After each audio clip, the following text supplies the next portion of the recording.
structure down to even get to the people, right?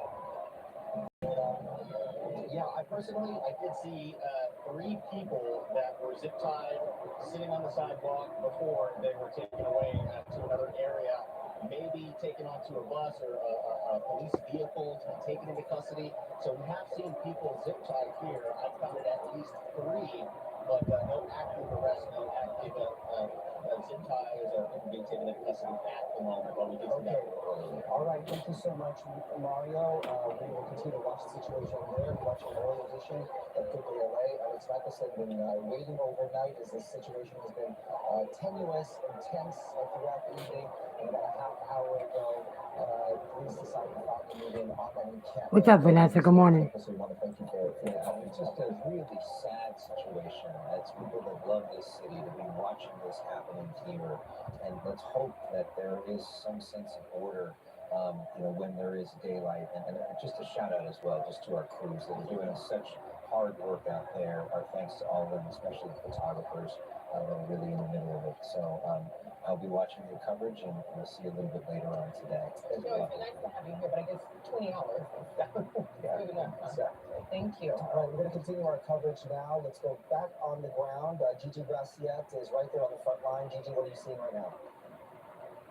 Well, we just saw a big fight break out between protesters and police. One of the protesters was near a fire extinguisher, and you heard California Highway Patrol officers shouting at them, "Don't pick it up, don't pick it up."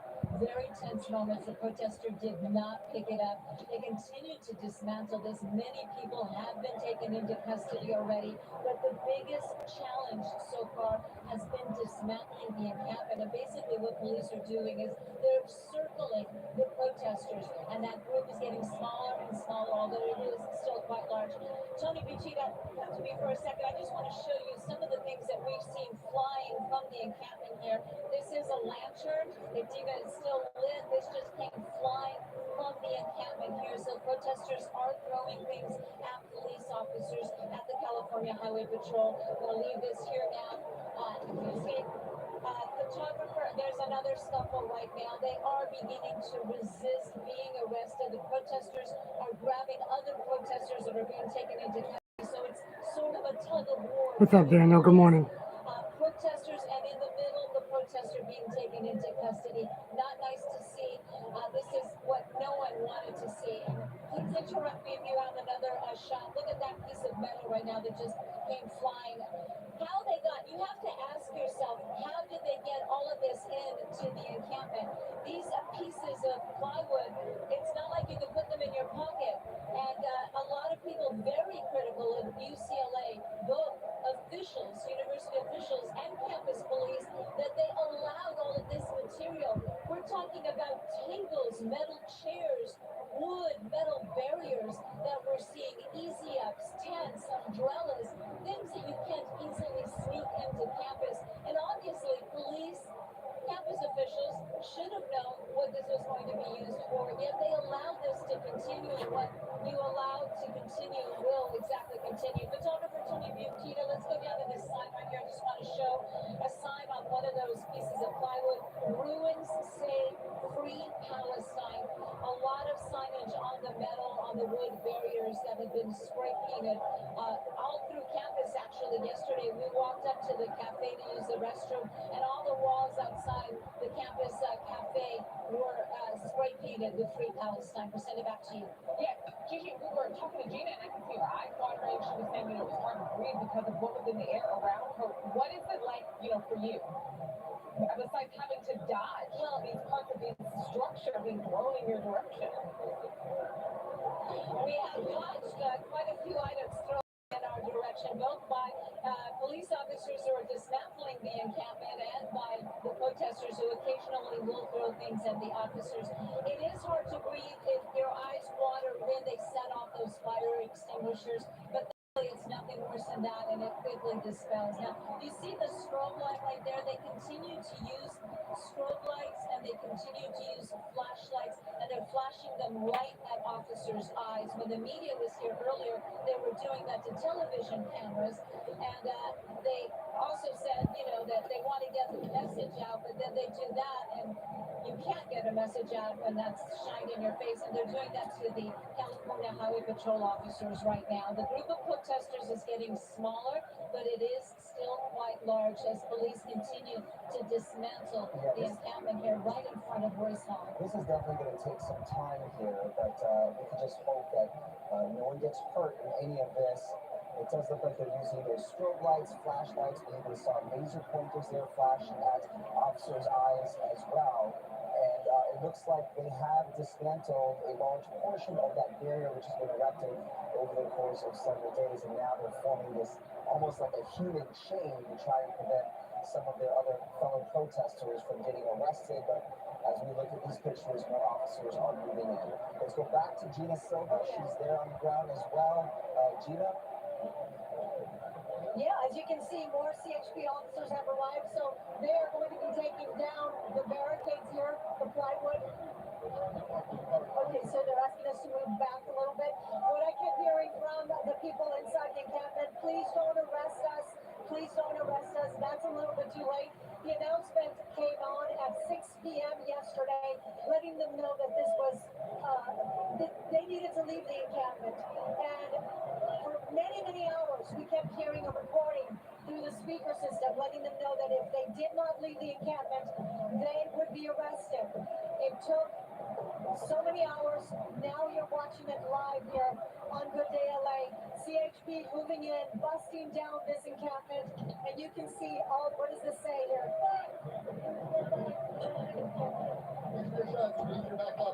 Lots of different messaging there on the barricades here. We want to make sure you're safe as well. Yeah, we have to move back. They're moving fast now. Before they were taking their time. Now with the, all of the officers that came in, you can see they've already busted everything down, and they will take the remaining students. Some of the students I can see are running away, running through the back. Oh my goodness. This is really unbelievable. This is UCLA. UCLA. Just the number of officers, it seems more are moving in. And CHP officers are tossing, firing the. It's interesting with this tactic, these flashbang grenades that they're now firing into the air. These are distraction grenades. Part of a tactic to try and disperse this crowd.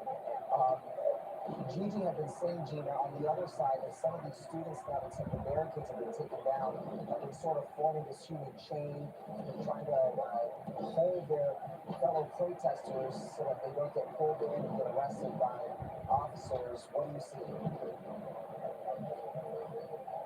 Right now, all I see is a sea of CHP officers dismantling the encampment.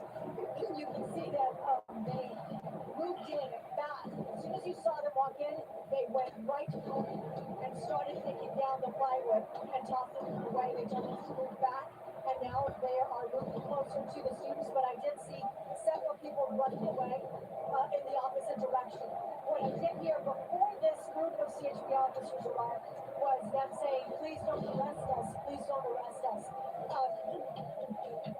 But earlier, they were tossing fire extinguishers in the officer's direction, their water bottles, all, just being defiant.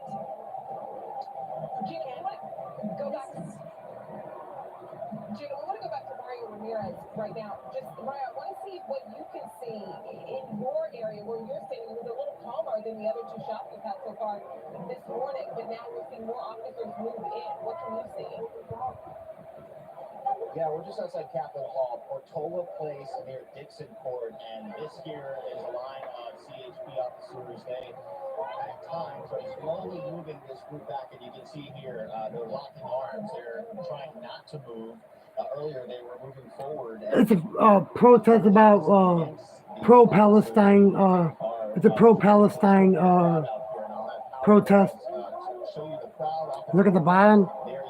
Police moving in on pro-Palestine encampment at UCLA. Distract these officers, shining lights in their eyes, and we all heard chanting. And I will say, that it was a lot harder to access the campus this morning. A lot of areas are being blocked by police, by law enforcement, and from what we can see, the largest presence here is from CHP officers. Are basically setting up a perimeter where they're dismantling that encampment so no one else can go towards that area. We're hearing those flashbangs go off one by one. They were a little closer in time earlier, but we are still hearing them as this crowd here is getting louder and not trying to move any farther back. So from your vantage point, Mario, your area is outside the encampment, and we know that there have been concern among law enforcement that there were not only protesters inside the encampment but outside as well, and those could pose a different problem for officers as they were worried that officers could be encircled by some of those protesters. We also know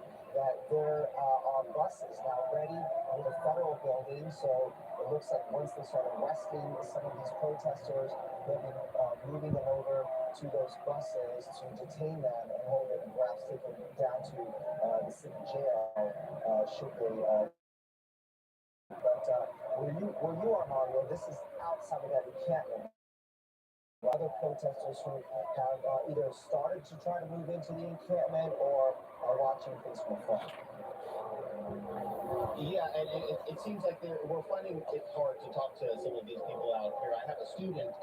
What did you want to say? I know you're out there watching this. Well, I'm just saying these guys weren't here to protect us yesterday, so they have no right to be here today. That's all. Right. Okay. Appreciate it. So he said he is a student. He was referring to the late response of the law enforcement here on campus yesterday, and we have seen some people who don't appear to be students. Obviously, Yes, at UCLA, yeah, University of California, Los Angeles, yeah. They're at on the campus, yeah. They're at the UCLA campus. A week ago today, early in the morning, we've seen a mix of students and non-students, but it appears right now this group of protesters is standing strong. You can hear some of the chanting. They are not moving again, locking arms here as police, law enforcement are trying to keep them away from that encampment as they continue to dismantle some of those. There was hundreds and hundreds of people. Some went to the college, some didn't go. Students or not, but the reality is that anti-war protest of any kind, Anti-war protest, has brought out many different people in the community, regardless of where it is centered. So that's no surprise. But I want to go back to the timing that we've been discussing all morning. You know, it is dark outside, where it's the middle of the night. Police have waited until soon what they felt to be was the right time. But I'm just not seeing that many people that chose to move out over this 12-hour process of being warned to. Yeah, and we know that's been an issue, right? These protesters don't want to leave. We saw police move in here overnight, but it's really been trying to hold their place and stand strong here against law enforcement. But they seem to be taking their time and controlling this area, moving this crowd back. Let me let you listen to some of the chanting here.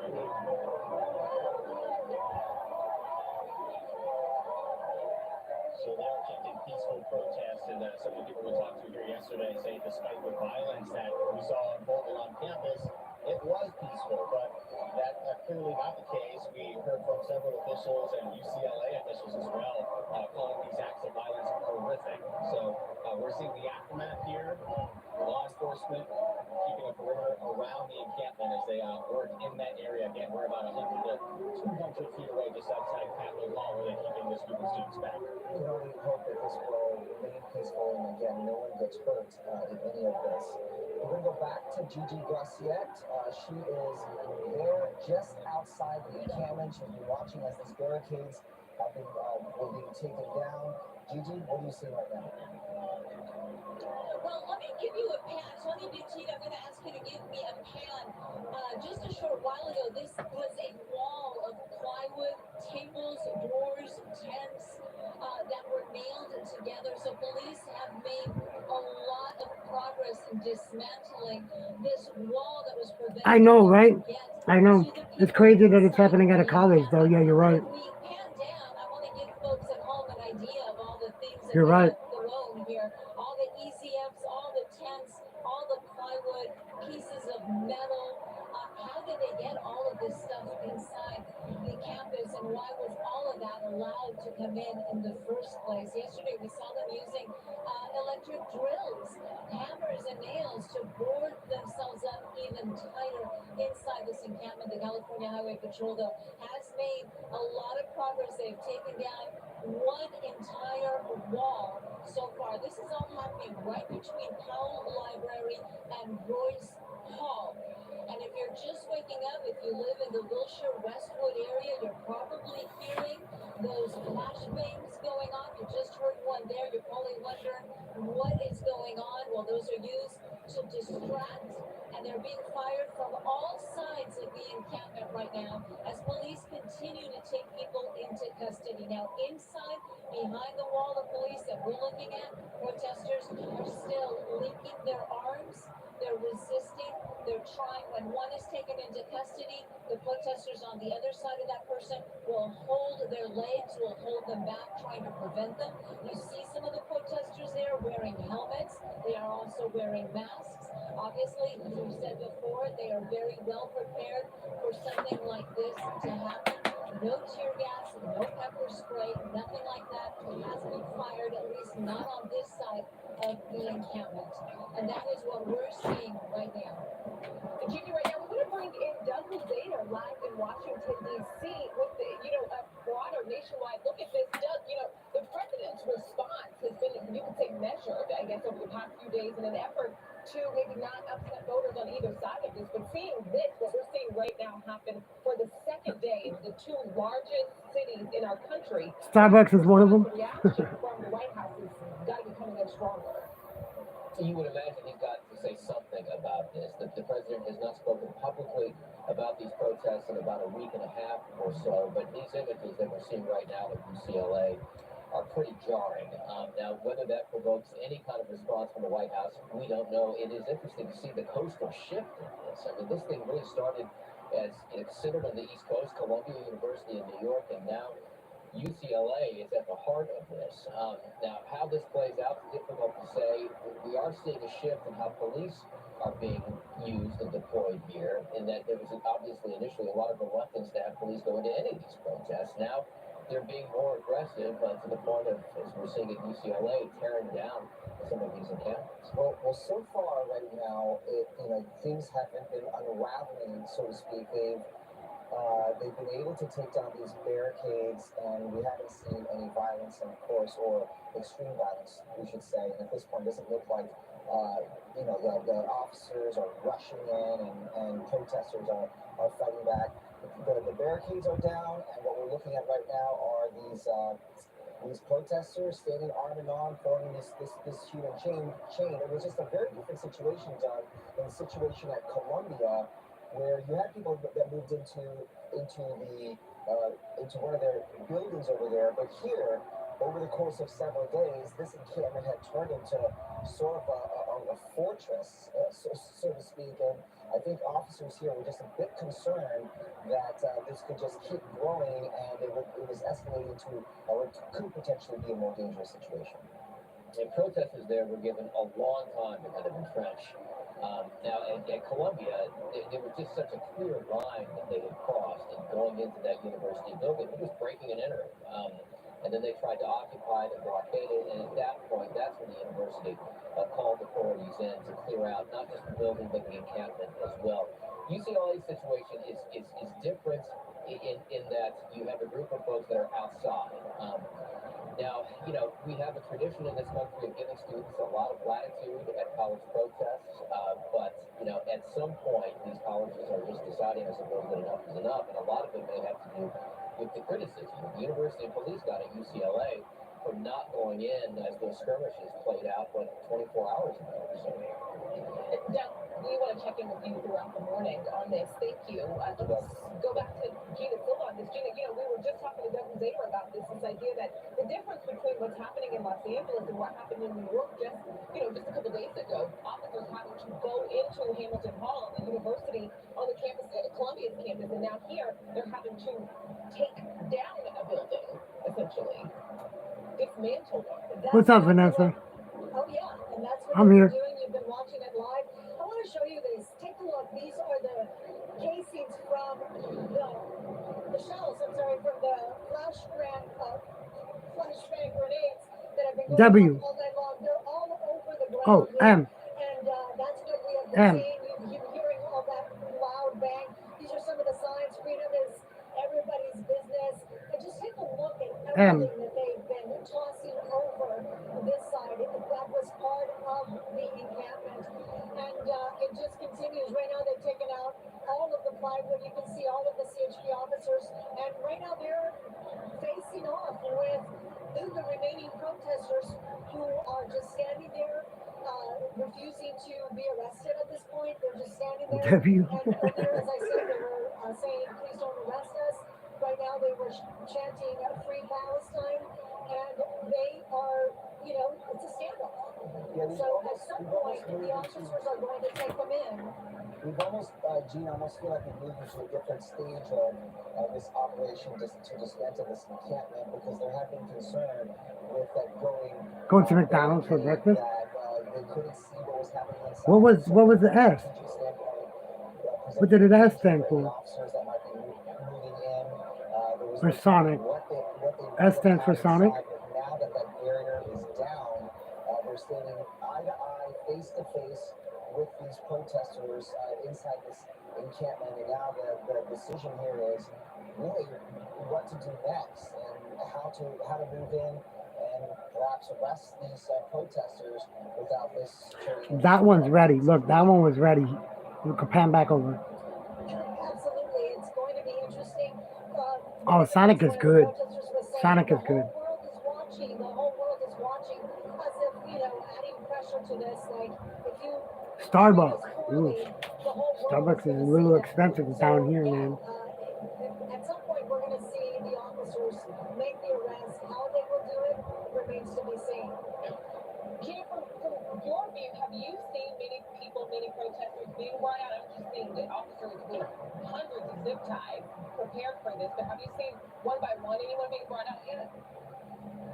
Oh, yes. In fact, one of I believe, like our second live shot, we showed you a group of the people that were brought out, believed to be students. They were sitting on the ground, and then they were taken away, perhaps. Oh, I don't know if to be, Florida has any Sonics. Again, You might have to look that up. students, and maybe not students who were part of this protest. They were warned and they were Vanessa. told that if they did not leave, they would be arrested, and that is exactly what happened to them, and that's exactly what's probably going to happen to these students as well.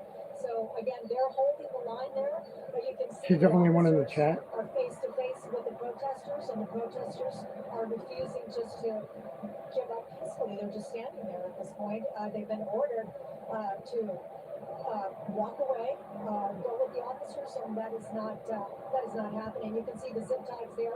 They're ready for the arrest. All right, there are protesters inside that encampment, as we said, the barricades. Yeah, that dude's ready. Look at how many he's got. With those protesters. That cop's It's a ready. standoff of a different sort now, so to speak, to see what officers are going to do. There are also protesters. Yeah, that was her. Outside the encampment, She's we've got Mario Ramirez.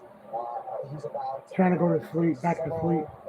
100 yards away from that encampment. He's looking at the situation there. Mario.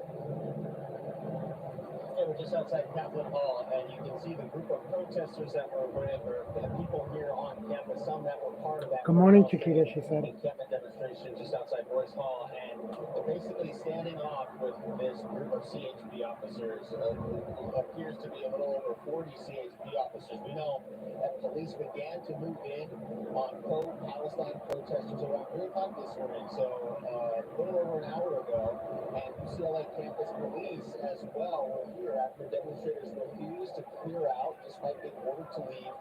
That encampment was declared illegal. Yeah, I know, me too. An unlawful assembly as well from police was declared. So we're seeing this group here at times chanting. They were being pushed back towards the physics and science building a little earlier, and it seems like some of them have dispersed, maybe trying to figure out another way to get closer to that encampment. But as of right now, they are being kept here along Portola Place and Dixon Court, just outside Capitol Hall. And we do see a few, at least 2 officers here with zip ties, ready to go. An indication that they are ready to take people into custody, detain people here on campus if they have to.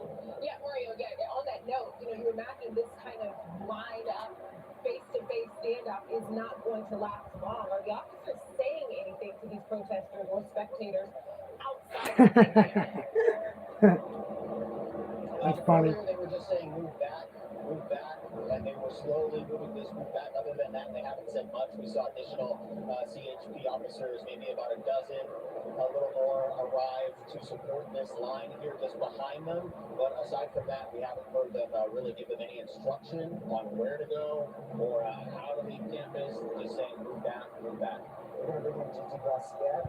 She's been there all morning long. And Gigi, we were talking about what seemingly is the next phase in this attempt to dismantle the encampment there. The barricades are down, and now they're standing eye to eye with these protesters, and everybody wondering what's next.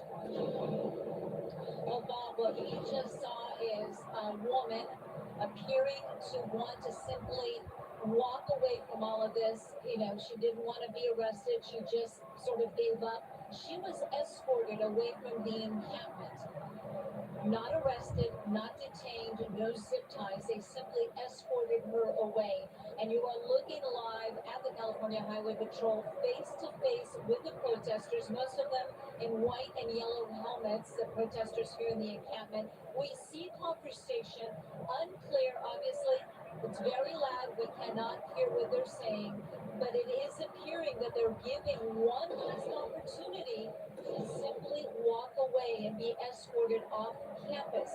Just a short while ago, they played a pre-recorded tape from UCPD, the University of California Police Department. Captain Gibson, he announced that this was an unlawful assembly. He declared, he read out the penal code that they are in violation of and asked them once again to please leave the campus peacefully. Again, we saw one person just a short while ago, a woman, talk to an officer, and she was escorted away, not detained. Most of the people that are being taken away are being put in white zip ties that police, California Highway Patrol is using.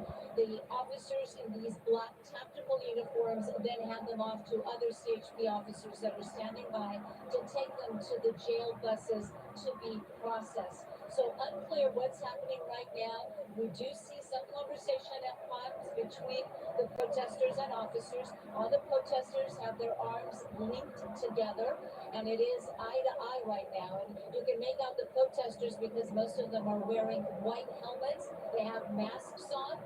Some have smog masks on, just others just regular surgical COVID-style masks on, yellow and white helmets, face to face right now on the campus of UCLA with the California Highway. Okay, Vanessa. Several people have been detained, no official number. Obviously, that will come once the camp is completely dismantled. You know, it's interesting hearing about a young woman who decided that she didn't want to be there anymore in the middle of all of this and wanted to be escorted out. We've been talking and seeing how physically prepared these protesters are. They've got these helmets, they've got these goggles. But in history, when we've seen a massive protest like that, part of the preparation is the reality to be mentally prepared for a likely arrest. And so, you know, pairing that with how young some of these people are. These are not, you know, career activists. These are college students. And it's a wonder we haven't seen more of that. People saying, hey, you know, I'm out. I want to go. Let's bring in now on the phone retired LAPD Sergeant Dennis Diner. Dennis, you know, we just saw Gigi, our reporter Gigi, saying that there was a woman who decided she wanted to be out of this. She wanted to go in the middle of this now that officers have moved in. Is it typical for officers to say, okay, you can just go at this point in the process? Well, the bottom line is they want to clear the place. If people want to leave, they're going to let them leave. They don't, they resist. There's a number of those that are going to lock arms, going to resist. There'll be plenty of people going to jail. But if someone has the idea, you know what, maybe I really don't want to go to jail. Maybe I don't want to have that on my record. Maybe I want to graduate and get a career in life. And maybe I don't want to have myself tarnished by this. I'll leave. But as we see, there's a hardcore people, and I question how many of those are actual students or actual people who want to go to jail for the cause that they're there to make a statement. Law enforcement will accommodate. There's actually hundreds and hundreds of officers, and you see the CHP in those tactical uniforms, which they only use in a situation like this. They are there along with the backup of the LAPD, the Sheriff's Department, and other agencies to clear this mess. This would be that encampment, which has turned into is probably a health hazard in addition to everything else, will be cleaned out, and the people who are resisting will be taken into custody. If they want to fight the officers are trained to take them into custody. If they just want to stand there and be handcuffed and take them away in the plastic cuffs, they will accommodate. But there's plenty of officers to contain this and to clear this area. It's not like they need more resources. They've mustered those resources the last few days. So it's just a matter of time until those hardcore that don't want to leave will be arrested, physical arrest, and taken into custody and booked in charge with the offense that they're being charged with. I want to get your take on what you think might happen next, because so far the barricades now have been taken down, and that presented a danger and a lot of uncertainties when it came to moving in on this encampment. You know, there was concern that they might have had weapons inside, pepper spray, that sort of thing. They were throwing bottles at some points during the morning. Now that the barricades have been taken down, and it looks like they're now just standing there face to face with these protesters, and they're locking arms now, not wanting to be arrested, so they're digging in their heels there. What do officers do next? Because this so far seemingly has gone fairly well in the sense that it hasn't escalated into violence.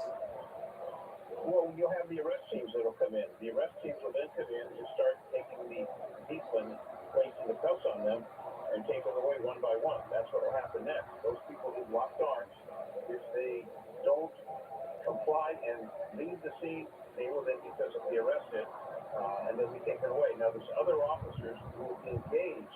The initial team went in, as we saw with the California Patrol, to dismantle the barricades that they had established, and now you'll have additional personnel to come in and augment and make the physical arrest. Those hardcore that are standing there with the CHP officers, those individuals will be arrested. They don't want to leave voluntarily, and they want to go to jail. Okay, Vanessa. Appreciate it. Go to jail. They'll accommodate that. So they have a long evening and day that they're going to be going and sitting in the bus for a while until they get booked down at the county of Los Angeles. But every single person that you see locking arms voluntarily leave, or they'll be coming in for taxes to make the arrest, and they'll peel them away one by one, and they will be carried away or walked away, whichever they wish to prefer. They'll be taken into custody and booked in charge with the offense that they failed to disperse after the warning was given. Multiple times they've been given the opportunity, but these people, many of them are going to go to jail, and they're willing to do that. That's what the law enforcement will do to accommodate that, and then they'll go to the criminal justice system, the courts, and whatever happens after that. If they're students, they may be jeopardizing something if they do get arrested. If they're not students, if they're educators, then going to jail really won't affect them, other than the inconvenience of going to jail. You know, Dennis, I think if that's next, I imagine the curiosity for many people at home watching is what's the wait? What are officers waiting for at this point?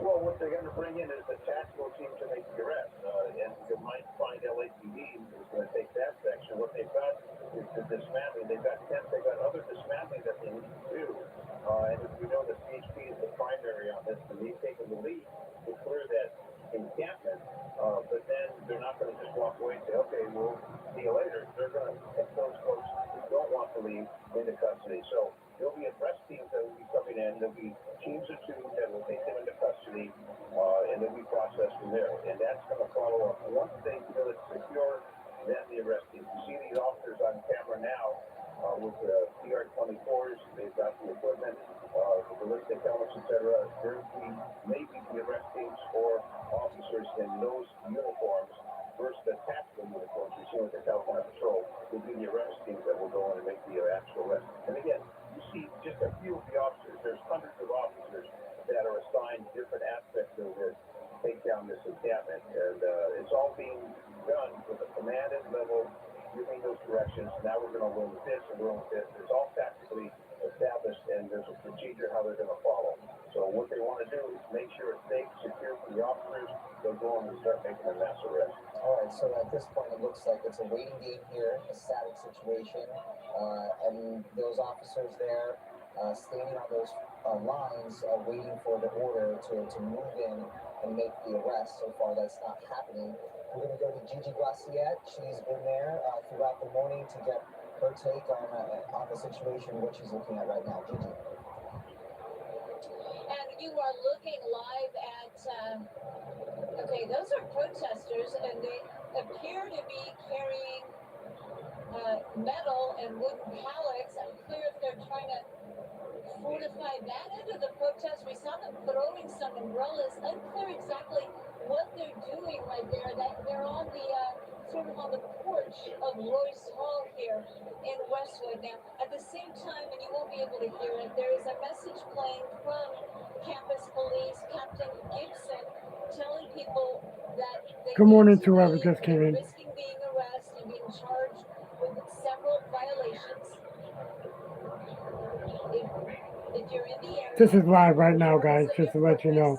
This is not a replay. This is all live happening right now in California at the UCLA campus. they must leave immediately. Let's go Pro-Palestinian ahead to camp protesters here on the ground. protest. We don't know exactly what part of the process this is. They are all linking arms. They are holding, some of them are continuing to hold pieces of wood. Over here to the left, you see a protester with goggles, a piece of wood in front of him. You may not be able to make him out right now.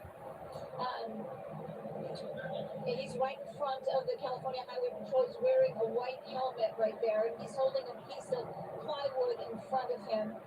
And it's hard to see them, but apparently police are regrouping. I don't know what the next strategy is, but all the protesters obviously not leaving. That message continues to play very loudly for them, but they are not moving. Dennis, Hey, what's up, Maria? This next Good morning. stage is to get arrested. Thanks for the thumbs up. Appreciate There are it. more officers at the ready to go in, but they're just waiting for that order to move in and to actually go in and make these arrests. But at this point, it looks like it's another sort of standoff between these officers and those protesters. From what you can see, can you see any other law enforcement actually moving in?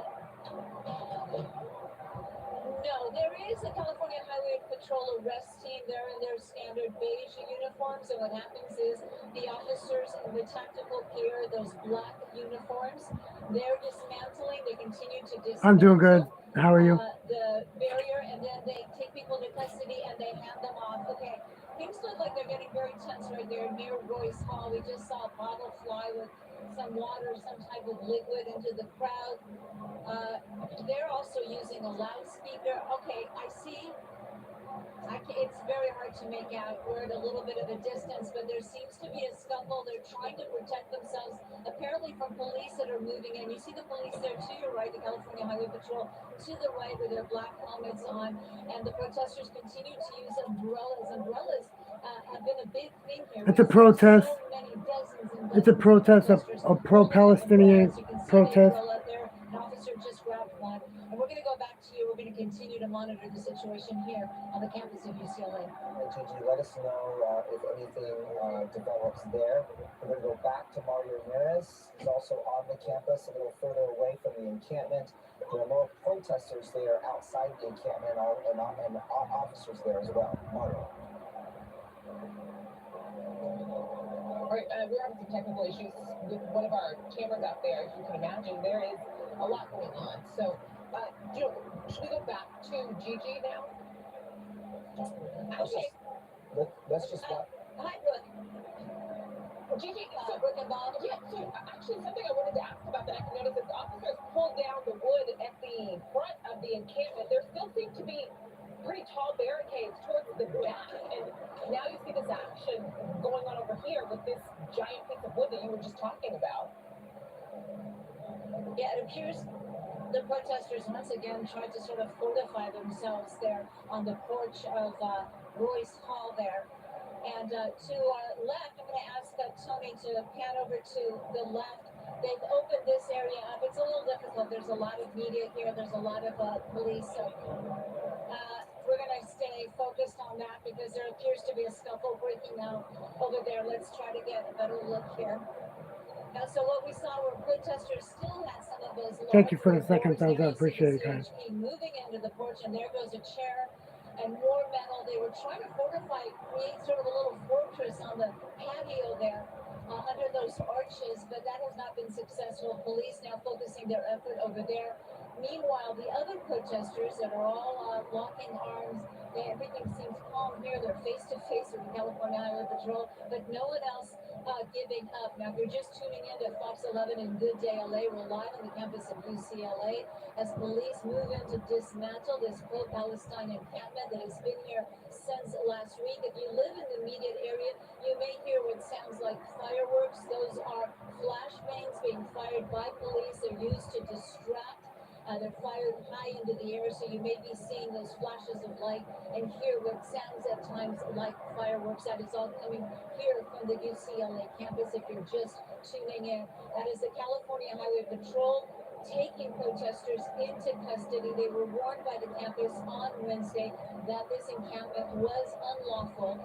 The campus never gave them an exact date, but they've been getting messages every day that they must vacate the encampment. And what they did yesterday, when we saw them do, was fortify it, bring in even more wood, pallets, wood board, metal, tables, chairs. We've seen a little bit of everything. They were using drills yesterday to nail and screw those boards together, basically creating a little fortress, a makeshift fortress here. They had no intentions of leaving. We did see one woman just say, she wanted out for whatever reason. She was escorted. She was not detained by police. She was simply walked away from the protest. That is the only person that we've seen sort of giving up, for lack of a better word. Other people have been detained with zip ties. And it's important to remember the campus and police don't believe that all of these protesters are UCLA students. A lot of them may be, but not all of them. We were here yesterday, interviewed multiple people, and no one that we interviewed all day long was actually a student. I don't know if you know this, an answer to this, Gigi, but that building right there, I think we're looking at is Royce Hall. And Yes. are there protesters inside that building? Have they been able to go inside?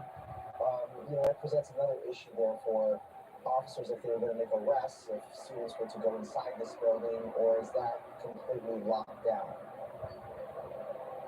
The building is locked down. Police are inside the building. They're also on top on the second floor. So as far as we know, the buildings, we're talking about Hall Library on one side, Royce Hall on the other. The buildings have not been breached. That is something that we saw. Now we see a lot of people running and clear. Is that police or those are protesters? They seem to be running now from police. And now there's a lot of activity. The protesters, a lot of running. Hey, they're starting to fight. But the protesters here right in front of us, They're starting to fight with the police. There they go. They're starting to arrest them. The next stage of this process of clearing the university has started now, with officers moving in, making arrests. Here they go. And that we saw that earlier, and there was sort of a pause on that. And now they have begun. We saw a lot of protesters running towards the back, running away from police. Okay, Gigi, And we'll send it back to you. we're gonna send it over to Gina Silva, who is also watching things develop there. Gina, what are you seeing? Well, you can see her 1, 2, 3 people. I spoke with this young woman here, and she said, I think it's unfair what's happening to us right now. But as soon as she started to talk with us, they pulled her away from us. And so now we've been told to stay, just a few feet away. But she was in tears. And as you can see, they are being detained. They're being taken in. And throughout the day yesterday, this morning, we heard all of the warnings letting them know to please, walk away from this. It was an unlawful assembly. You would risk being arrested. And that is exactly what is happening right now. But if we head over this way, Sam, I'm with Sam Dugan, photojournalist. You can see the officers continue to bring the barricades out of the encampment. This way. They're going to put the barricades so that we don't get close to the people that are being arrested. So that's what's happening. They're being detained. And then they'll be taken away and placed in one of the buses that are going to take them to another location. But right over here, where Gigi was talking about, the scuffle was right over there. And there's still a lot of just so many things that are still could go wrong because the students are. There's someone here. Let's check. You know, it almost seems like this is, at this point, again, this is still early on, and there's a lot of protesters that are there, but it's working out the way officers or law enforcement there had hoped for, that they would be able to take down these barricades without much resistance. There's another person that came. She's crying. I'm sure that being arrested is shocking, but it really shouldn't be because the warnings were there for a very long time. Another person being brought out. Do you care to say anything?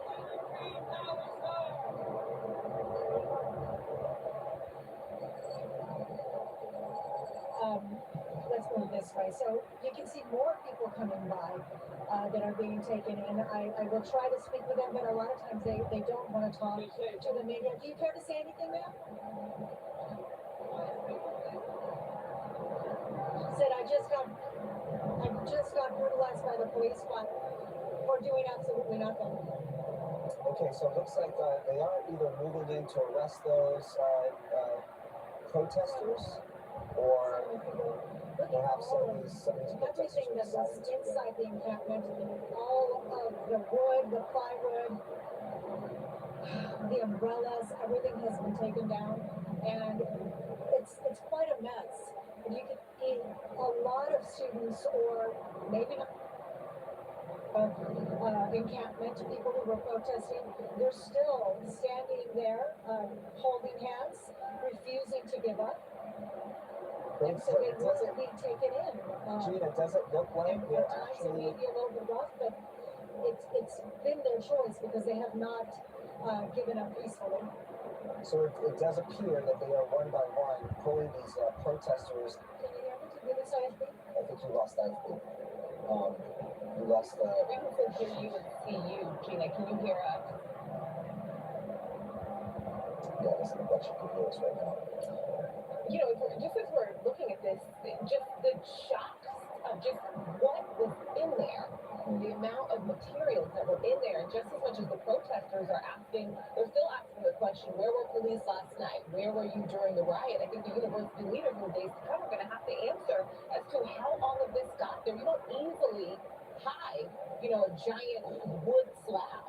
Right, it's something that they're going to, in the days to come, investigate and figure out how this encampment, really a fortified encampment, was able to spring up there on the campus, and that it was allowed to go on. We're going to bring back Gigi Graciette. She's watching as some of these arrests are taking place. Gigi, on Gina's side, it looks like they were moving in and arresting some of these protesters one by one. What do you see? Well, from our perspective, the protesters are not completely surrounded, and that was the goal, sort of to contain them without the barricade, although some still have pieces of wood that they are holding up to shield themselves. Many of the protesters, if not most of them, are wearing helmets. They seem very well prepared. Many of them have goggles. We see a female protester over there. She seems to be talking to police. Earlier, if you're just tuning in, we did see a woman being escorted out, not arrested. She apparently wanted to leave for whatever reason she had. The protesters are also, if you hear that noise in the background, they're also using bullhorns and they're chanting different things. Right now, they're chanting peaceful protest. At other times, they chant other derogatory words at the police officers that are here. Now we see police continuing to move. The plan is to continue to contain the protesters. You see one protester there with holding up a street sign, one of those sort of horses that they use to block off traffic. And it appears police are moving in to detain someone. You see the protesters there. You can make them out. Thank you for whoever just came back in. Thank you for the 3 thumbs up. Appreciate it. Yellow helmets. Most of them also This is a protest on the UCLA campus. It's been peaceful as they have not set any fire extinguishers off. If you've been following our coverage, you probably saw that earlier. You saw clouds of white smoke. Those were fire extinguishers that were in the encampment that were being set off by protesters. Many of the officers that are here, their uniforms are covered in that white powder. They have not set any more of those off and clear. They simply just ran out. So What's up, Johnny? Appreciate that, brother. it's calm, Appreciate but it. it's a tense calm. Yeah, I can still see things flying up in the air, kind of behind this initial line there. Can you tell me what you can see? Is that are protesters doing? Or are they passing things around? Occasionally, you see, just a short while ago, we saw a protester throw an umbrella. There were a lot of umbrellas here. We saw a protester throw an umbrella at a police officer. We saw that several times tonight. The protesters that remain right now are as peaceful as anyone can be that doesn't want to be arrested and doesn't want to leave the campus.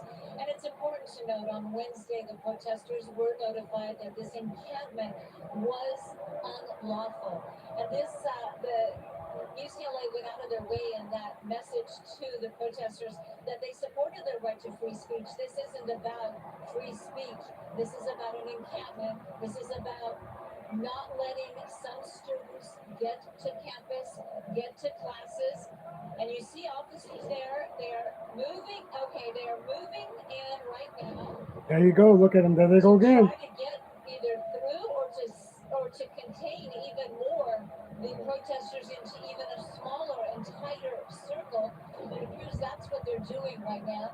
Or either that or they're trying to get them to unlock arms because they do have their arms locked together to try and prevent themselves from being arrested. We saw several tug of wars as officers would take a protester into custody.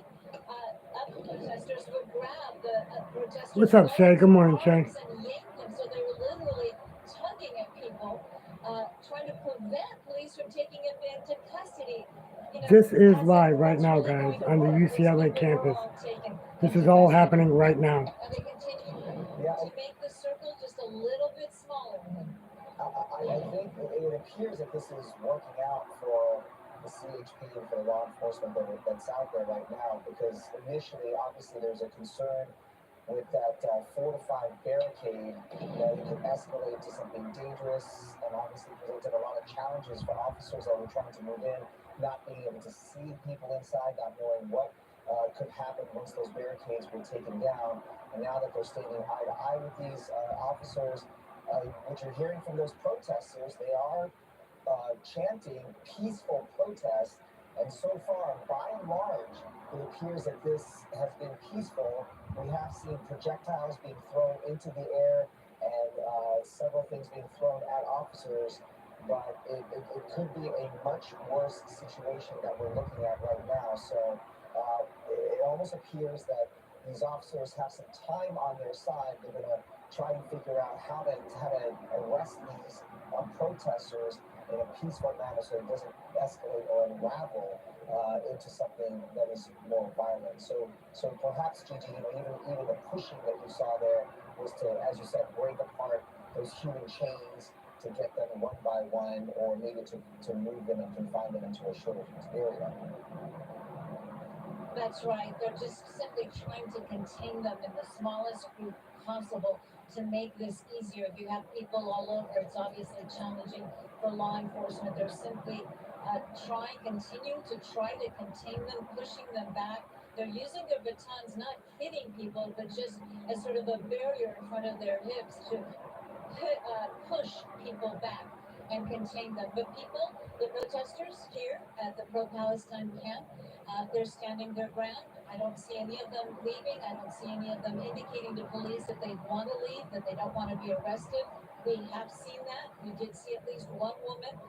She told police. Shout out to the 5 people in the chat. Appreciate it this morning. She was not arrested. She was simply escorted away from the encampment. While we've seen many people be arrested or detained with zip ties, and we understand that the jail buses are standing by, and that's where they're being taken to be processed. Yeah, on that note of moving the line, something that I have noticed while watching this, Gigi, is the officers took the encampment down, took this fortified building, you could say, down. The line of protesters protesters seem to have slowly moved towards officers. And so it's interesting then seeing, officers try to push them back even further. They have pushed them back quite a lot. I mean, that barrier was much closer to us than the people are now, and it was quite a challenge for California Highway Patrol officers. This encampment was quite fortified, again with wooden pallets, pieces of plywood, tables, chairs, metal bars. All of this was brought onto campus, right in front. You have to imagine of campus officials and of campus police, and they had to know they were building sort of a fortress.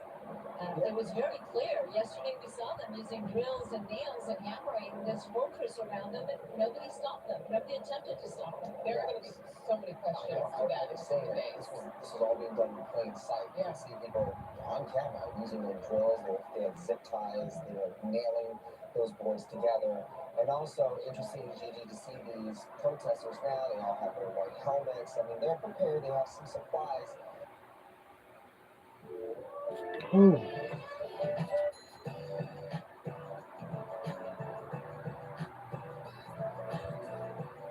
Sorry, guys. Dang it. Should something escalate, so protective equipment. Right, they are very organized. As a matter of fact, they have media spokespeople. So you can't just go up to any protester for a comment. They will tell you, we are not media trained, but we will get you a media spokesperson. Although they haven't been quite welcoming of the media to be able to get their message out. We've asked many, what is your message? What is the message you want to send? What is the message that you're trying to transmit with this encampment? And they didn't want to talk to the media. They also were shining those flashlights and those strobe lights at media cameras too. After the arrest that we were seeing in Gina Silva's shot, that people are somewhat willing to at least get a July's message. It is also, this idea, they know that they are likely to be arrested at this point. There you go, Johnny. Gigi, are you there? Looks like she lost her IFB as well. You can imagine a lot of cell phones on right there, so yeah, so much going on right now. Service is kind of tenuous there. Prepared for arrest. These protesters, as we keep talking about how organized they are, how prepared they are, what they've brought in, I imagine they are mentally prepared to be arrested. But there is something I imagine about the zip ties actually going in your arms, as we saw a couple people breaking down, like once it happened. On the other hand, these interactions with police radicalize some people as well. And they've watched this happen at other universities across the country. They knew that this was likely to be the next step. Sure.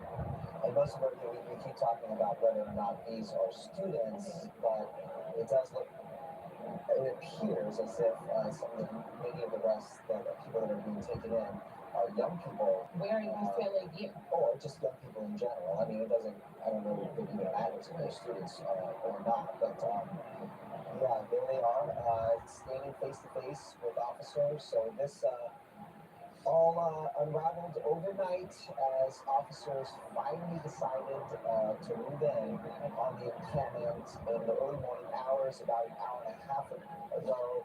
And there was that large barrier that had been erected by these protesters that continued to build as the days and the hours went on. And we saw lots of supplies there that were taken in and had to be dismantled one by one. These protesters working over the past several days to not just erect but to fortify that barrier using tools, drills, nails, zip ties, you name it, to make sure that they built a very strong structure. But officers came in and I hope this does end peacefully, though, for sure. On the part of protesters, when those barriers were dismantled, being taken down, it pretty much went down peacefully. And it's still pretty calm, to a certain extent you can see, but I imagine really volatile, many hearts beating right now, because it only takes one thing for a situation like this to become violent, to become chaotic. It really is about perception at this point, because as it gets physical and you see officers moving these people back, if somebody falls, you don't know how the officer is going to perceive that, is going to take that. You don't know if someone on the other side is going to actually get physical. It just only takes one small thing for this to go from 4, you could say, to a 10. Right. We can only Hope that hope that that doesn't escalate into something that is a lot more dangerous or more violent. But all in all, it does appear that this is unraveling peacefully, and that these many protesters are being arrested without any incident. So it looks like this could take some time because there's a lot of protesters there on the campus inside the encampment. More protesters also outside the encampment, as well as the standoff continues on the campus of UCLA. I think we're going to reset things here as we approach 20 seconds before the 5 o'clock hour. You've been watching continuing coverage on the campus of UCLA. Police now deciding to clear that pro-Palestinian encampment in front of Royce Hall. It began around 3:30 this morning, and officers moved in. They first dismantled that barricade, and then now are sitting face to face, eye to eye with protesters. Bob Castro here, along with Thomas. Yeah, thank you for joining us at 5 o'clock in the morning. If you're just waking up, just as Bob was saying, this has been going on for about an hour and a half, about an hour and 40 minutes so far. Police actually physically moving in. If you've been paying attention to this at all, you've noticed the officers, many officers have been there on site since, yesterday afternoon, you could say, a large number. And then they chose to move in starting around 3:20, 3:25 this morning. And now they have, for the most part, cleared the encampment. And we're just waiting for the next steps in this, which, our retired LAPD sergeant telling us are mass arrests. Yeah. We're going to bring in Mario Ramirez, who's been live there at the scene this morning. He is just outside the encampment where other protesters have gathered. Mario. That's right. We're near Kaplan Hall, and we've been watching this standoff between a few dozen protesters here chanting "Free Palestine" and CHP officers, several of them with zip ties. This is in front of Kaplan Hall on Portola Place, and I want to tell you what happened a little earlier.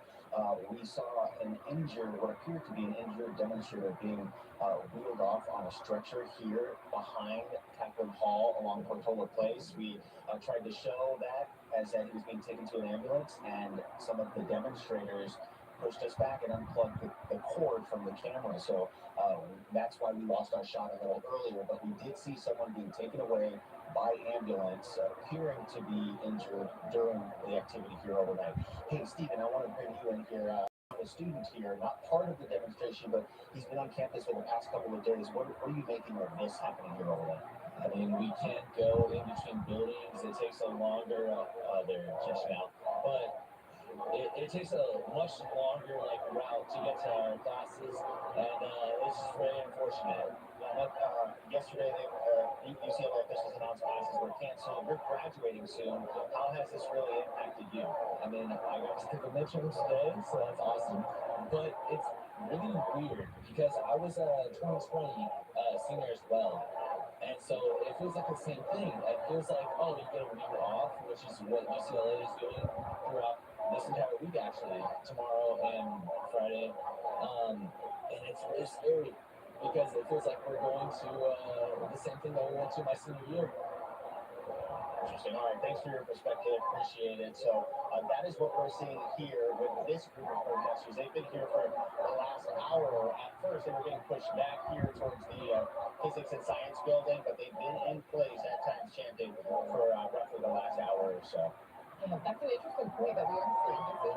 This group of college seniors, they're worried about their actual graduation ceremony being in jeopardy as this happens, across the nation. And this is the same group of seniors who were high school seniors, and that high school graduation didn't happen. Yeah, classes were canceled yesterday. It's, we haven't heard from UCLA whether or not what's going to happen with classes today, but I can imagine that's in jeopardy as well. Graduation is not until sometime in June, so there's time for this to all play out before they get to any point of graduation. But it also presents another scenario here where you have students who he says he's not really part of the protest, that he's just watching. So you have people who are looky-loos, or people who are standing by that are in sort of in a mix of all of this, just watching things as they develop. or on the campus as well. But one thing that happens in a situation like this is not the first protest that we've seen just in the past, massive protests. We've seen many of them in the past, few years or so. And so one thing that happens is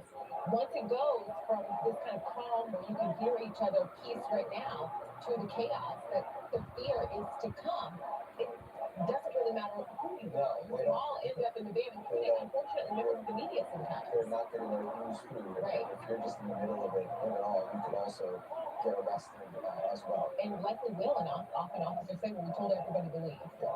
I think we have Gigi Rassiette. She's back connected with her camera and her phone there. She's been, Gigi, what do you see? Well, protesters continue to have their arms linked. They are completely surrounded now by the California Highway Patrol. They're chanting different things off and on, including Free Palestine. They are wearing helmets and masks. They have their arms linked together. You might be able to make them out there. Again, completely surrounded on campus. This is all happening here on the campus of UCLA between Royce Hall and Powell Library. What the next move is, unclear by police. We did see some people being detained a moment ago. As Mario Ramirez mentioned, he saw protesters. All right, Vanessa, appreciate it for letting me know. Glad you made it all right. Happened during a scuffle. There have been several scuffles. I wouldn't say this was completely peaceful. It wasn't. Look at people walking away now. It may have been expected. Thankfully, right now the protesters are not doing anything. One of them, though, did just set off yet another fire extinguisher in the back. We've seen that several times during the morning. They had fire extinguishers in the encampment. They would set them off. It would create a cloud of smoke and envelop the officers. Many of the officers' uniforms, you can tell they were standing right there because they're covered in white powder. But right now there is, that tense calm that people talk about. That tense calm as the police wait to move in and begin arresting the protesters one by one. They're doing this very slowly. They're doing this very, very meticulously. I'm going to ask, it's going to be a little choppy. The photographer, Tony Butita, please turn around. I want to show what's waiting off there to the side. Again, it's going to be a little choppy, excuse us, live television. But you see there the Los Angeles County Sheriff's Department. That is their jail bus. They use it to transport prisoners, usually back and forth from jail to court. But the buses are standing by. There are several of them, and that is where those being detained are being taken. All right, let's bring it back live to the scene here on the campus of UCLA as police continue to move in to arrest the demonstrators. If you haven't been following the story, this encampment was set up last week here on the campus of UCLA and continued to grow. On Wednesday, the campus officially notified protesters that they did have the right to free speech. They also had a right to demonstrate. What they didn't have was a right to set up an encampment and also to stop other students from moving freely through campus. So this was more about the barricade, more about the encampment, more about students being stopped. At one point, we were told that the protesters were using an armband method of identification to make sure that they belonged in the encampment. And if you didn't have an armband, then you couldn't cross. Now, it wasn't a huge inconvenience for students, but they did have to go all the way around, and they were being stopped.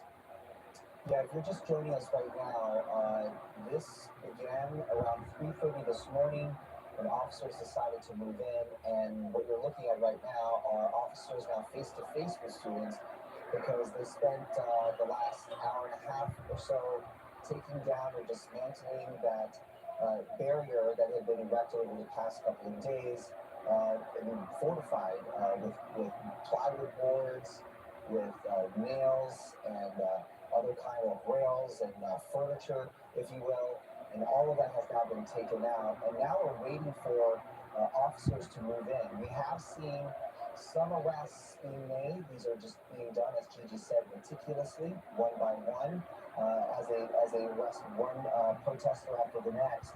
But there hasn't been one large-scale order for these officers to move in. And our police specialist, LAPD Sergeant Dennis Zine, telling us that there are other officers at the ready should they make that decision to actually move in masse. And maybe that it presents a more dangerous situation or would Yeah, more dangerous for escalate the sure. situation. So maybe they're just doing this methodically and one by one arresting these protesters. We should point out that these protesters have been on their bullhorns and that they've been chanting, and many of them have been chanting peaceful protests. And by and large, although some projectiles have been thrown at officers, it has been somewhat of a peaceful situation here. It hasn't been violent. Absolutely, and there are many questions from people. Why did it take so long? And you talk about the fact that this was set up, this began, a week ago. Typically, police don't move in and stop what is a peaceful protest unless there is a threat of danger, a threat of violence. And what we saw last night was actual violence, and we are seeing the ramifications of what happened last night. Now, officers are moving in and they're trying to clear the entire line, essentially, and still dealing with this idea of trying to keep things. I think Gigi described it as a chaotic calm, or is that what she said? But just trying to keep things as safe, really, as possible for everybody. As we said, that's all we can hope for at this point. All right, joining us on the phone right now, we have former LA County Sheriff Department Chief of Operations, Jim Helmold. Thanks for joining us this morning as we continue our coverage here. We wanted to get your take on what we're looking at right here. It looks like, Jim, that things have sort of developed here the way officers, the law enforcement there, and the CHP had wanted to.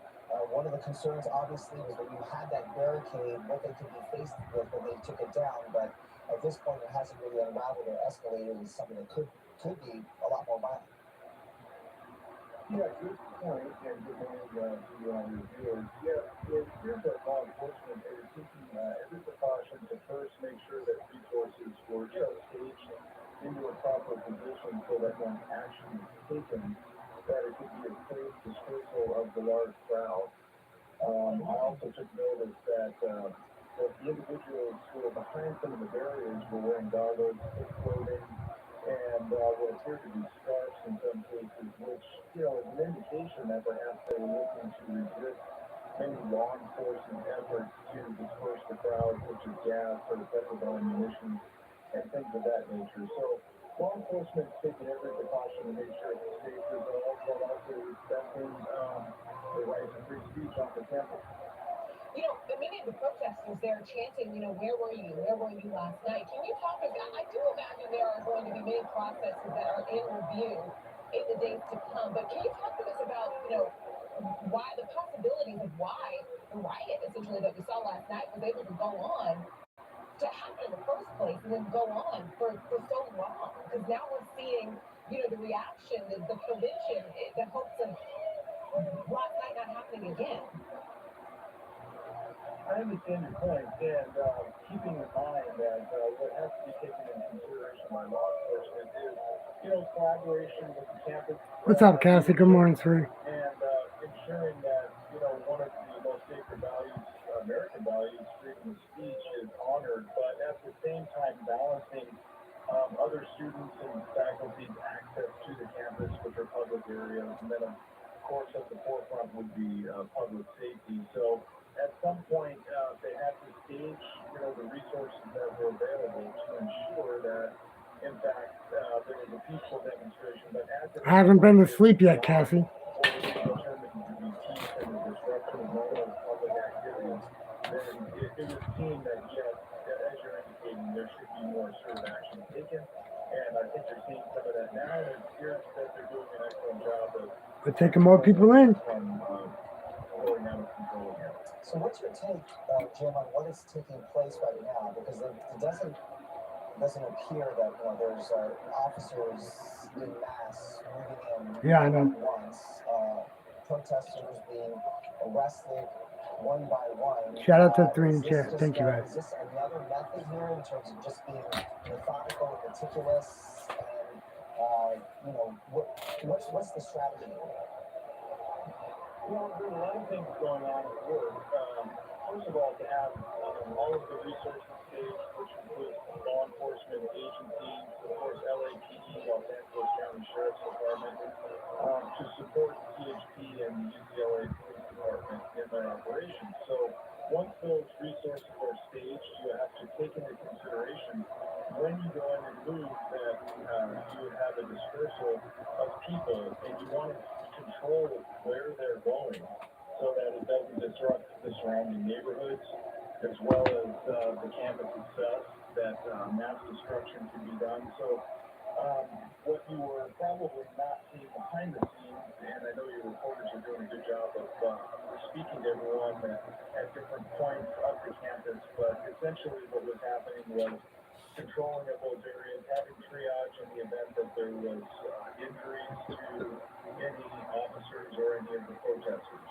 What you also see is they will tie themselves together physically using barriers, oftentimes, as we've seen in recent demonstrations in New York, where they're actually tying themselves together with cement and metal links. So you want to free them from those barriers, physical barriers, without causing injury. So you want to make sure that there is every action taken and every precaution taken for public safety while honoring that first right freedom of speech. Jim, I just want to ask really quickly, what are some of the things that officers can see? Because again, we're seeing a one-by-one arrest as officers are typically trying to keep things peaceful on one end. What are some of the reasons why they'll say, hey, no, you have to go? Well, certainly obstructing public access for other people, any violent action, any disruption from students gaining access to their classes, destruction of public property, violence to other individuals. So these are all of the factors that are taken into consideration. All right, Jim, we appreciate you being part of our coverage this morning. Chief of Operations for the former Chief of Operations for the LASE, Jim Hellman. We will check in with you later. We appreciate that. We're going to go to Doug Zaber, our Fox News correspondent in Washington, to weigh in on some of this. We've been saying, Doug, that President Biden has been keeping an arm's length from these protests that have been springing up across the country. Now, the center of these protests shifted now from the East Coast, where that protest at Columbia had been dismantled, now here to the West Coast at UCLA, and many wondering whether or not the administration is going to weigh in more on this. The president has really been trying to kind of straddle this issue, saying on the one hand that he does not support violent protests, on the other hand he says people need to understand the plight of the Palestinians. You know, in recent days, though, those were comments that he made about a week and a half ago. A lot has happened since then, and in the meantime, we've only seen written statements come out of the White House, and we've seen comments from the press secretary and other administration officials, but the president himself has been largely silent about these protests. I wonder if these images that we are seeing this morning, that you're showing there from UCLA, if this will convince the White House that the president just cannot wait any longer to talk about this. Now, the administration yesterday pointed out that he does have an event on Tuesday next week here on Capitol Hill, a Holocaust remembrance event that he is going to speak at. So at that point, this situation is almost going to have to be addressed, the rise of anti-Semitism in the country and so on. But it would be interesting to see if through the course of this day, the White House feels compelled to kind of deploy the president to talk about this kind of campus unrest. You know, it's also interesting.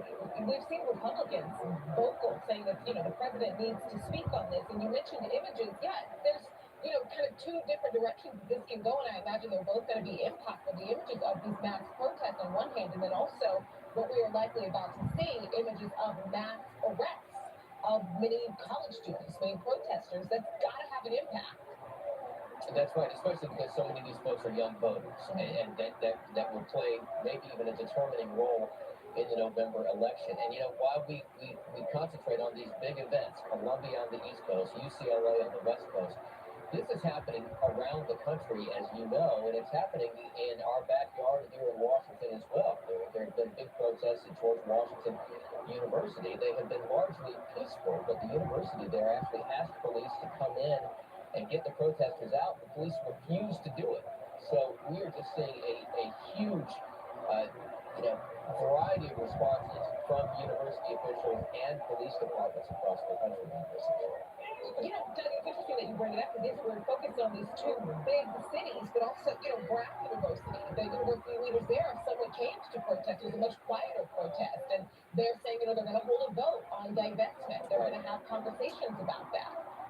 As far as we know, and that's an interesting point to bring up. I mean, Brown, as far as we know, is the first university to make that kind of concession to consider divestment, and that's something that these protests have been kind of uniform across the board, demanding from schools. Brown went pretty far in making that concession to folks there, and 12,000 people watching this right now. very hard-line approach on this. We've seen that 12,000. where they've said, look, if you show up and do this, you're going to be out of school for 2 years. The other issue is how many of these folks don't even attend the schools. And that's something that was brought up in New York, the number of outside agitators, as police called them, that were showing up at these protests. Yeah. All right, Doug Zader, law for us in Washington. We appreciate your take on all of this.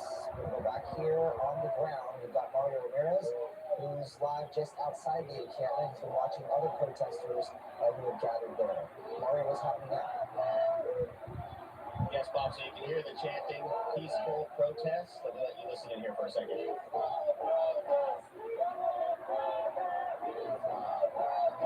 So we can tell you this group here has been slowly moved back by these CHP officers in right here. This group right now between Kinsey Hall, or Kinsey Pavilion, and the Music Library here on campus. We were just outside of Kaplan Hall, but they moved us back slowly. And it seems like they are just trying to get more people away from that encampment as they continue to take down those barriers and dismantle that setup that's been up for a week now. And I will say, one of the protesters here just asked me what time it was, saying they've been out here all night. So you kind of get a sense that they are losing steam. Many of them have not slept at all. I want to just ask one of them. Yeah, I don't know if you can hear that, but we don't talk to media, so it's been very difficult. And the last live shot, we did talk to a student who said he was supposed to be taking senior pictures today, but that's been canceled. No access to the area where that was supposed to happen. But you can see this group of officers is slowly moving this group back, and I will say some of them have dispersed, trying to find another way around the campus. We heard them earlier shouting, "More cops are moving in from the back. More cops are moving in from the back," and a large amount of them dispersed around the corner. So it seems like they're trying to figure out different ways to access that encampment, but from here they are being pushed back farther and farther. Every couple of minutes, this line of law enforcement moving a few steps forward, pushing them back here. Yeah, Mario, as where you are, outside of the encampment. This has been going on for more than 2 hours at this point. So how far have they been able to move these protesters back where you are? I would say at first it was 100 to 200 feet. Now it's probably double that. So they have been able to make some progress moving them off of Portola Place. We initially were at Portola and Dixon Court near the encampment, and now we're in one of the courtyard streets here on campus again between the Music Library and Knudsen Hall. So they have been able to slowly but surely move them back step by step. Mario, thank you. We're going to check in with Gigi Garcia now. Gigi, I believe, is actually inside the encampment now with the last, some of the last protesters left. Gigi, what's going on where you are? We are inside of the encampment. There are probably less than 3 dozen protesters left now being taken into custody. And being inside the encampment, you get a real idea of what's been going on here. I mean, they are very well organized we just saw a bin with probably 1,000 batteries in it. Batteries for their flashlights, batteries for their lanterns that they've been using. It is quite the setup. We're going to show you more of that later on. Right now, you are looking at the last set of protesters. Again, probably 3 dozen of them left being taken into police custody as that pre-recorded message continues to play, telling people that they are in violation, that this encampment is unlawful, citing the different penal codes that they are in violation of right now. And Wow. you can see flashlights, batteries. I'm going to leave that right there. Just the different signage. They have a hand washing area. Very interesting, Gigi, that, it's hard to tell from these pictures on the ground because we see the wall of officers, the protesters locking arms, but only 36 really protesters left. You have to think that this is going the way law enforcement and the CHP really wanted it to play out, which was to dismantle what appeared to be a growing barrier, a larger barrier, which could bring in or attract more protesters and turn into a much more dangerous situation for people who are there on the campus. But only about 36 left. You might imagine that over the course of the next hour or so, we can see the rest of them arrested and being taken away.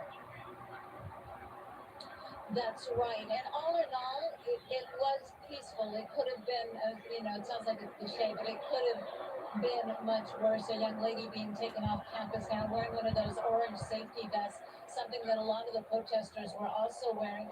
And as photographer Beauty to the pan this way, here it says, protection kits for 6 p.m. tonight. Knee pads. We actually saw a lot of knee pads being thrown in the air. Ponchos, umbrellas, face shields, lights, flash and wipes, wraps, goggles. Viva la resistencia, power to the people. Long live the resistance in Spanish written. But this is apparently where they were coming for their supplies in preparation. There's one of those orange safety vests that we saw a lot of the protesters wearing. And you see helmets, you see the goggles, you see masks, food. They have a bathroom section. There's a huge pile of Kirkland toilet paper. You see the helmets they were wearing, and there's one of those safety vests that were brought in. They had a lot of support. A lot of support. There's wipes, more facial wipes and sanitary wipes, flashlights, packages of flashlights and gloves. Almost all the protesters were wearing gloves in addition to the helmet. There's another young man being taken, saying Free Palestine is the message that they have. There's a young woman being taken away. The California Highway Patrol taking the last few dozen protesters that were left standing, the last men and women left standing here in this encampment. What they did was they circled around them. They continued to make that circle smaller and smaller and smaller. And now they have them up against Powell Library. You can see the scaffolding. Apparently some construction was being done here at UCLA. And they've spray painted and they put up letters, Free Palestine, UCLA. I can't read that. Something about genocide. A lot of signage, a lot of messages spray painted on the wall here. And of course, the Palestinian flag, which we've seen many of them. The box is full, okay. A young woman who appears to want to walk backwards for some reason. Or is being walked backwards, unclear why. Jimmy, you said it was cliche, but I think it was a really important point to make that, this has been, for the most part, peaceful, as peaceful as things can be under the idea that there are officers there kind of standing off the protesters. But in many other situations that we have seen like this, the officers have essentially said, we had no other choice but for things to get violent between us and protesters. But here, the decisions that they chose to make, the process that they followed, there hasn't been much violence, if any. That's right. The worst things that we saw, a few umbrellas being thrown at police officers, those fire extinguishers that were set off, one or two may have been thrown towards the officers, a couple of chairs came flying, bottles of some type of liquid were thrown, but really nothing massive, nothing, all in all, and they've been chanting peaceful protest, and it's important again to know, according to UCLA, the message to the students is we will facilitate your right to free speech.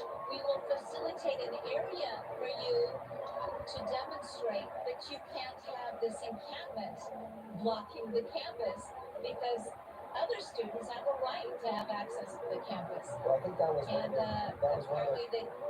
of their goals, Judy. I'm sorry.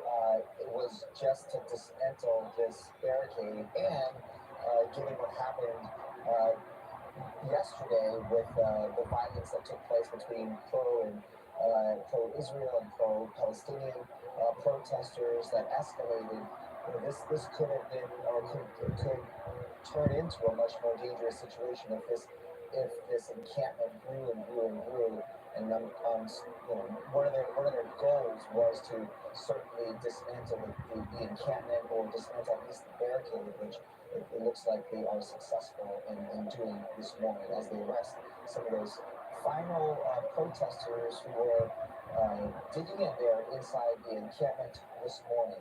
We're going to check in now with Mario Ramirez, who is also there on the ground. He is just outside of the encampment. As we know, more protesters were also moving in on the outside, and officers there are standing off as well. Mario, what's going on? Hey, Bob, yes, they've moved us about another 50 feet from the last time we checked in. We're now by the inverted fountain here on UCLA's campus, just outside the music library. And we can tell you the students here, or the group of people here appearing to be students, chanting, "Our university. Why are you in riot here? There's no riot here." So they're standing strong, linking arms, but they have been pushed back quite a bit. The crowd, this group is much larger. Maybe an hour ago, a few dozen. Now it's down to about 20, maybe 2 dozen. So it seems like the crowds are dispersing the longer this goes on. And more CHP officers did move in the last half hour and sort of circling around this group, pushing them farther and farther back away from the encampment that's currently being dismantled here near Royce Hall, just down the way from where we are on campus. You know, from where you are, Mario, outside the campus, they're being pushed back. Have you seen many people leave? Because it seems the people where you are have more of that opportunity. Yeah, I would say about half of the group dispersed a little while ago. You can see them being grouped back again. We think that many of them may have gone around to the other side of campus. Of course, there's more law enforcement blocking other areas, but that seems to be their tactic, is going around trying to get other access. But you see the line of police moving here, and it seems like they're trying to move around Kaplan Hall here, or Knudsen Hall, to try and circle this group so they don't go down this way. But that seems to be their plan here, is to circle this group and slowly push them away, farther and farther away from the encampment. And it looks like they're headed towards the street where we saw one of the protesters being taken by ambulance a little earlier. So they're moving little by little, but it is working, and they are getting these students to move back slowly. Looks like they're also dispersing students, Mario. We're 2 hours now into this when officers decided to move in, and from what Gigi was saying, she sees maybe 3 dozen, so obviously not less than 3 dozen people there in the main encampment area.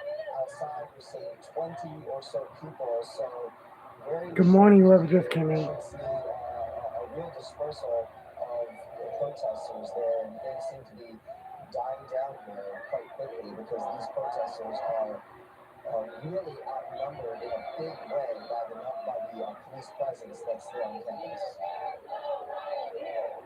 Yeah, and they continue to move in. We're getting closer to Charles E. Young Drive, the public access street here just behind us. So they are continuing to be pushed back. We tried to talk to a few students earlier, a few demonstrators, one who said we don't talk to the media. So a lot of them have been referencing us to media spokespeople, but they've been very hard to find out here. We talked to one student earlier who said he was on campus just kind of watching this. He had been for the last couple of days. And this is really impacting his final weeks here on campus. So we're seeing this group again be pushed back near the music library as more law enforcement. And I'm hearing that. Where are you guys headed now? Okay. They're saying they can't get out this way because the street's blocked. So they're kind of just reorganizing, maybe staying in place until they get moved farther back. But yeah, farther and farther back from that encampment. You know, one of the things necessary here when, as far as the clear messaging goes, hey, at this point you need to leave, you're going to likely be arrested, is there needs to be a clear path to exit for protesters who decide they want to listen to police and abide by what they're saying. Is there a clear path? Yeah, it doesn't look like they're being trapped here on campus. There are plenty of ways out, so it just seems like they're trying to stay here and face law enforcement as they're moving closer and closer. But there are ways to exit campus peacefully here. And more protesters being arrested as we see one by one. We're going to go back to Gigi Graciette, who's now inside the encampment as more arrests take place. Gigi, what do you see now? Well, this is where the arrestees, the last group of them, are being brought right now. This is before they'll be taken to the jail bus. You can see officers with California Highway Patrol taking out people's names. They're also searching them. They're patting them down to make sure they have no weapons, nothing dangerous. They have those brown paper bags where they're putting any personal possessions that the people being arrested may have on them. The young lady with the head covering there off to the left, she tells us she is a senior here at UCLA. And when someone asked her if, she wasn't, some kind of question like she wasn't upset that she was in custody, and she said no, that what did it matter if she was free if the people of Gaza were not free? And again, that's the message that this encampment had. It was about free Palestine. The protesters here asking UCLA to divest from any possible investments or support of Israel as long as this continues. And again, if you're just tuning in to Good Day LA and Fox 11, the encampment at UCLA has now been taken down. And the last group of protesters, we're talking about just maybe now down to a couple dozen, are being taken into police custody. They're being sort of preliminarily being processed here before being taken to Los Angeles County Sheriff's jail bus, where they will be further processed. Unclear if these people are going to be cited and released. That is usually what happens with protesters. Their identification is taken, they're given a citation with a court date, and they are ordered to return and to face a judge to see if they will be charged with something. Unclear if these protesters, since they are the last ones standing and refused all orders to leave, unclear if they'll actually be taken to jail today. So we will see, but the jail bus is standing by for further processing, and you see a female officer there patting down another female just to make a check, just to make sure they don't have any weapons on them, going through their pockets, taking any personal belongings and putting them in paper bags, which is standard procedure when someone is taken into custody. On the note of, we're not sure if all of these people were students, if, they were just people from the community or what, some of these people being arrested Coffee. incredibly young. These are the last ones standing, and yes, I agree. They all do look young. We've only been able to talk to one young lady, and she Only did tell us black. that I gotta have sugar in mine. right there.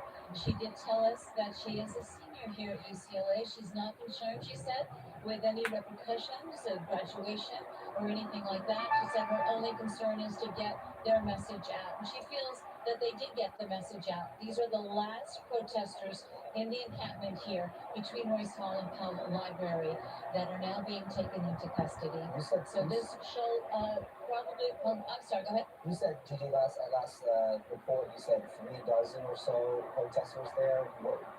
What's your estimation now in terms of the people out there?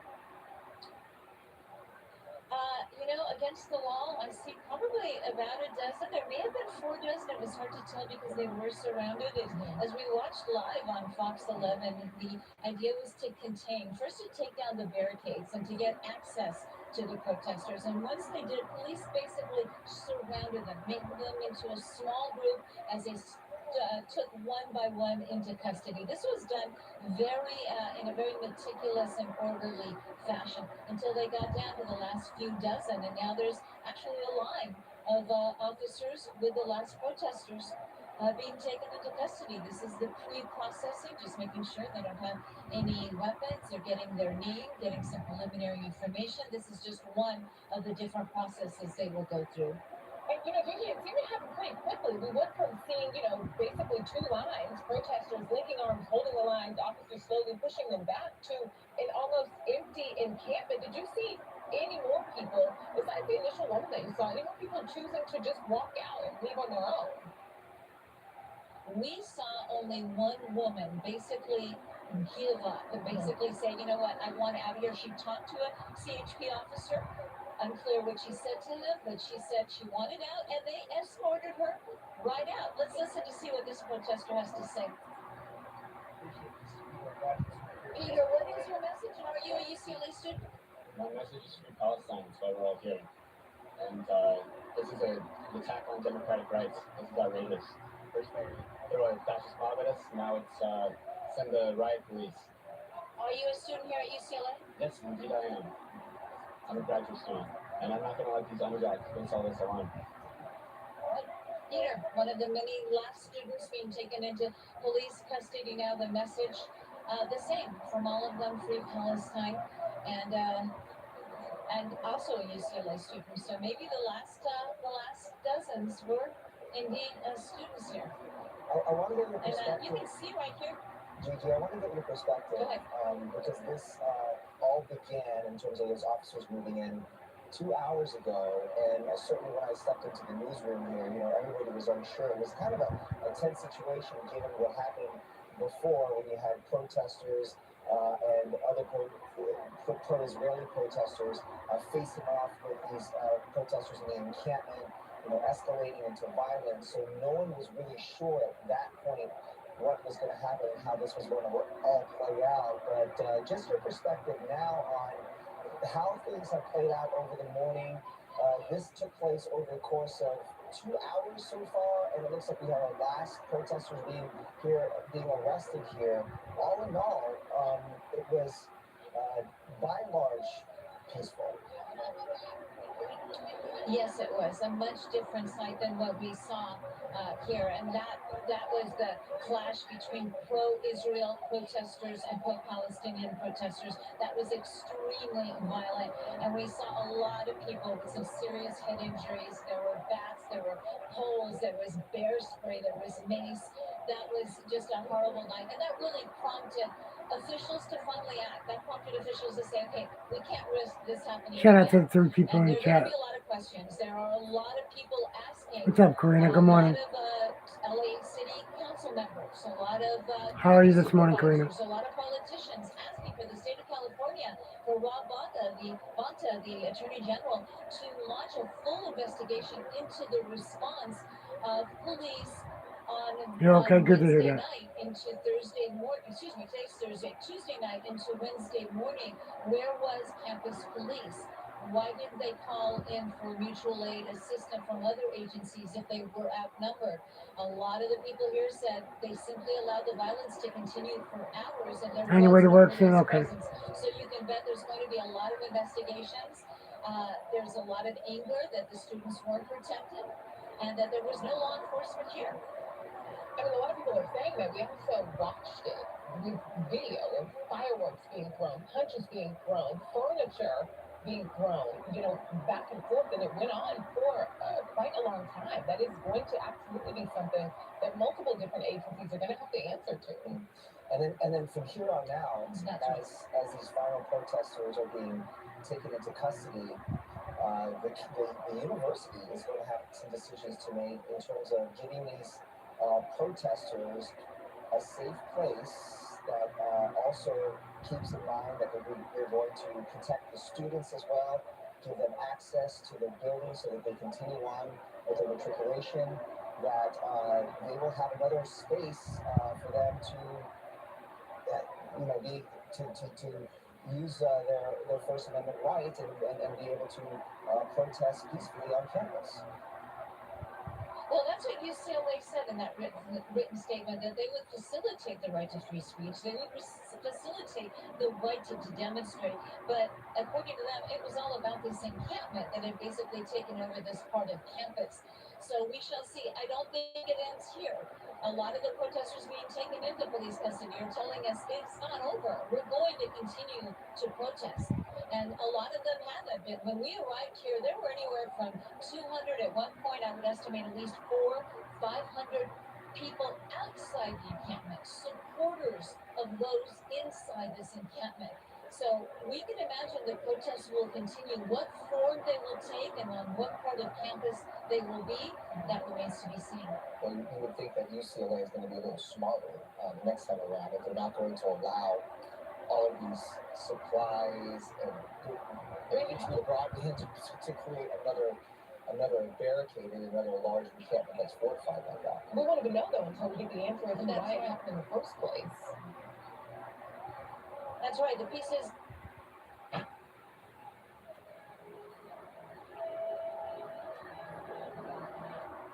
Pieces of plywood, they're 5 feet tall. It's not like somebody snuck them inside their pocket. So someone must have, seen what was happening on other campuses. And if they didn't want them to create a fort, why was this allowed? I'm sorry. It's really incredible to see these pictures right now because you really see what was inside. Because really, it was almost like a small city that was in there. They had furniture in there, tents, you name it. But they were prepared to dig in there for quite some time. And the reality is, these are not just questions for university leaders. They're going to be questions for the mayor, for the governor. What were the discussions? What were the conversations had about this, about what was happening, about the safety behind what was happening here? That's right. This appears to be where we're standing right now. This appears to be the medical ward. These are all medical supplies. We see bandages. We see masks, Vaseline, wipes, more filter masks. A lot of masks right here. Very well organized. This is a city within a city. They had their different stations. They had their food area, their hand washing area. There's furniture here. In addition to all of these tables, let me tell you, the people in the encampment, remember that they weren't really leaving. So they had a lot of outside support. They had a lot of folks who support their cause bring all of this in. I mean, you're talking about all the easy ups. If we go over there, Tony Butita, look at the size of these. The tents, the easy ups. They didn't just all, the people inside the encampment, they didn't carry all of this in. They had a lot of outside support. And there are many, many people who support the message, who support their cause. Right, and that's been talking over and over about whether or not these were just students. Even if they were students, they did have some outside support there as well, because certainly there's a large portion of the American public that also supports exactly what they are talking about. And we're looking at live pictures now as some of those last protesters are being arrested. From what we could just glean from the arrests that we've seen all morning long, these are young people. They are, so far, the majority of the people that we have seen taken into custody are young. Incredible. Yeah. And look at the good point. And they're telling us that they indeed are UCLA students. Yeah. The last one standing there all telling us that they did go here. It's a good point that you make, though. This is, as we've seen decades before, this is a situation, this is a cause that's not independent to something happening in a classroom. Right. It's not a bubble, right? Absolutely. This On is all sides of this conversation discussion. that's happening, that's happening across our country. Really incredible pictures that we're looking at there, Gigi, as we really get a glimpse of what was inside that encampment. It was really interesting because, as we said, there was some organization there, right? Because they weren't necessarily allowing the media inside the encampment to see what was happening there inside. So for us to get a picture of what was actually taking place there is very interesting. Very reminiscent of Occupy LA when they took over the lawn of City Hall. They had a whole encampment there. They had a whole city, and they were also very, very organized. We just saw a sign. I don't know. Shout out to the You're two looking people. at that Appreciate sign. it. Jewish students say Free Palestine. There were many people in this encampment. When they did speak to the media, they identified themselves as being Jewish, but supporting the cause of Free Palestine. And it's important to note we did not see any pro-Israel supporters here tonight.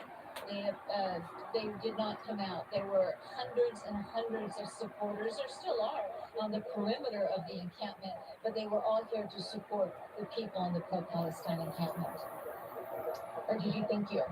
Soon after police started to disperse demonstrators in the UCLA encampment, police started using non-lethal projectiles to help break up the protests at about 3:30 this morning. Our Gina Silva was on scene explaining, what they were doing as it happened.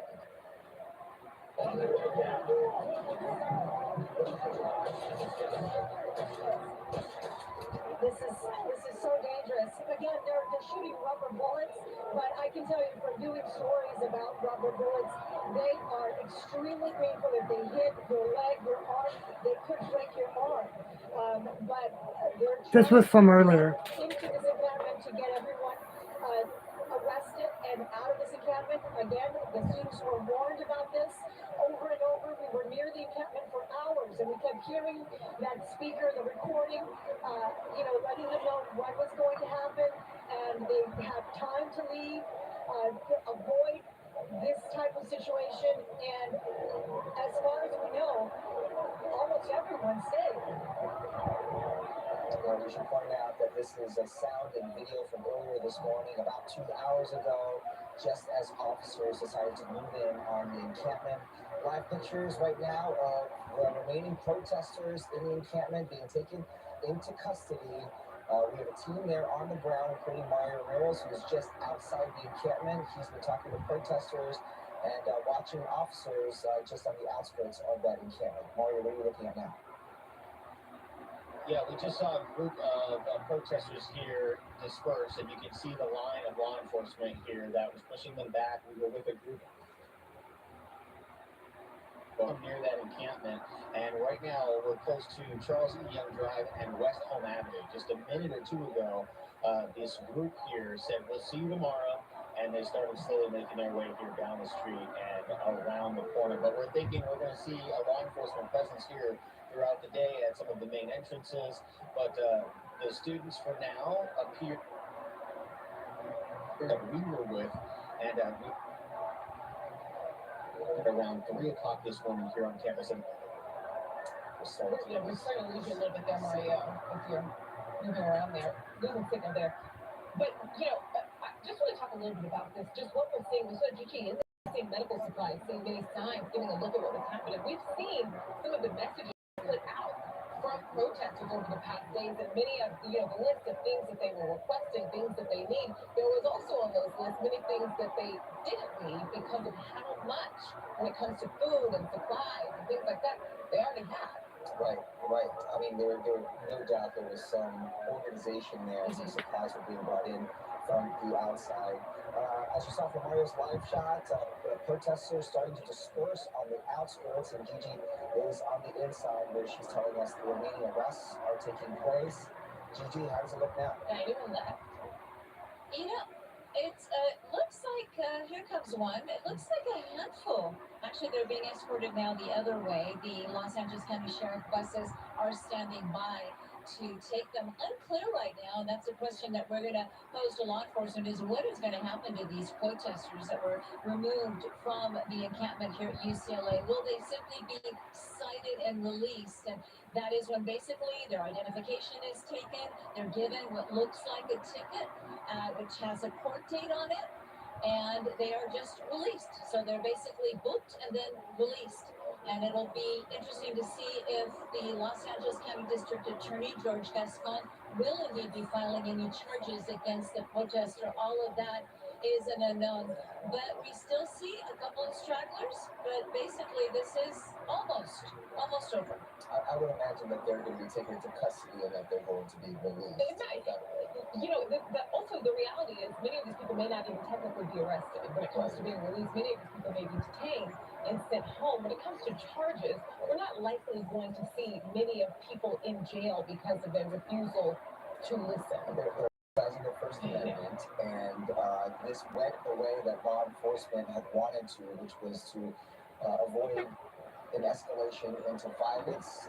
The protesters, many of them have been chanting peaceful protests, and while they may have been locking arms, most of them had just decided to be detained and decided to be taken into custody without incident. So, barring any sort of violence, or if there was perhaps a protester that was throwing projectiles, which we did see this morning in terms of water bottles or pieces of furniture, those, no doubt, if they know who those are, would likely get charged with something. But one of the reasons why this protest in the encampment went as long as it did was they were trying to balance that right for these protesters to exercise free speech. They did, but now it looks like the encampment that law enforcement was worried about has now been dismantled, and those remaining protesters are being taken into custody. I also imagine that when it comes to the process of actually getting officers in here, it's that was part of the discussion. That the whole point of this was just to clear the campus, to get people out of there, not see any violence, not see any long-term prosecutions. And so then that's seemingly what they're doing. Yeah. Well, it would be interesting to see how this plays out here in the morning as the last remaining protesters get moved out. Some of them just going home. Many of the protesters there up in the overnight hours. So you imagine that some of these young people are really exhausted. Go ahead, Gigi. I would be very surprised if any of these protesters are not cited and just released. They are in flexicuffs. You can see them there. They will be processed. They will be cited. Whether charges will be filed, that is another issue. But I don't think anybody is just going to be escorted off campus and they're going to say goodbye. You know, we're done with you. You know, you're free to go. I think everybody here will receive some type of citation to appear in court. Again, that doesn't mean they'll be charged, but they will receive something. Okay. You know, as it gets easier a bit to see out there, Gigi, is just to look at how many officers were out there prepared for, you know, anything, really just trying to clear things out. What will be interesting is the final hit count. How many people were actually in this encampment? It is large. I mean, there's so many tents. We estimated hundreds, but it will be interesting to know, to get that final count. That probably won't come until maybe later today at the end of the day or after. Shout out to the How 3 many people in exactly chat. were Appreciate you taken guys. into police custody here. I mean, just looking at it now, you know, daylight now, just looking at just the equipment that was there. Also, it'll be interesting to see how many officers remain on campus because part of this process is also making sure it doesn't happen again. That's right. You can imagine that not only will UCPD, University Campus Police Department, be extra vigilant about what they allow, and it'll be interesting to see how UCLA now balances the right to protest, the right to free speech on campus, how they'll be able to balance it without another encampment being set up. And Gigi, out of curiosity, are most of the law enforcement out there? Is it mostly CHP? So it's the state jurisdiction here that's moved in, or has this been a close coordination? No doubt there's some sort of a command post somewhere, but LASD, the sheriff's department, also involved. LAPD, campus police. What are you seeing out there? Yes, this has been a meticulously coordinated effort among the 4 main law enforcement agencies. And it all starts with the University Campus Police Department, but they simply don't have the force. They don't have the sworn officers to handle something like this. So then it went to the state of California, which is the California Highway Patrol. LAPD was here basically just patrolling skirmish lines, just holding protesters, supporters back. They didn't appear to participate in any of the people being detained. They did not participate in tearing down the encampment at all. And you had the Los Angeles County Sheriff's Department, and they were standing by just in case something went south and extra manpower, woman power was needed. They are coordinating the jail buses, the processing. So this was a joint and a very meticulously coordinated effort.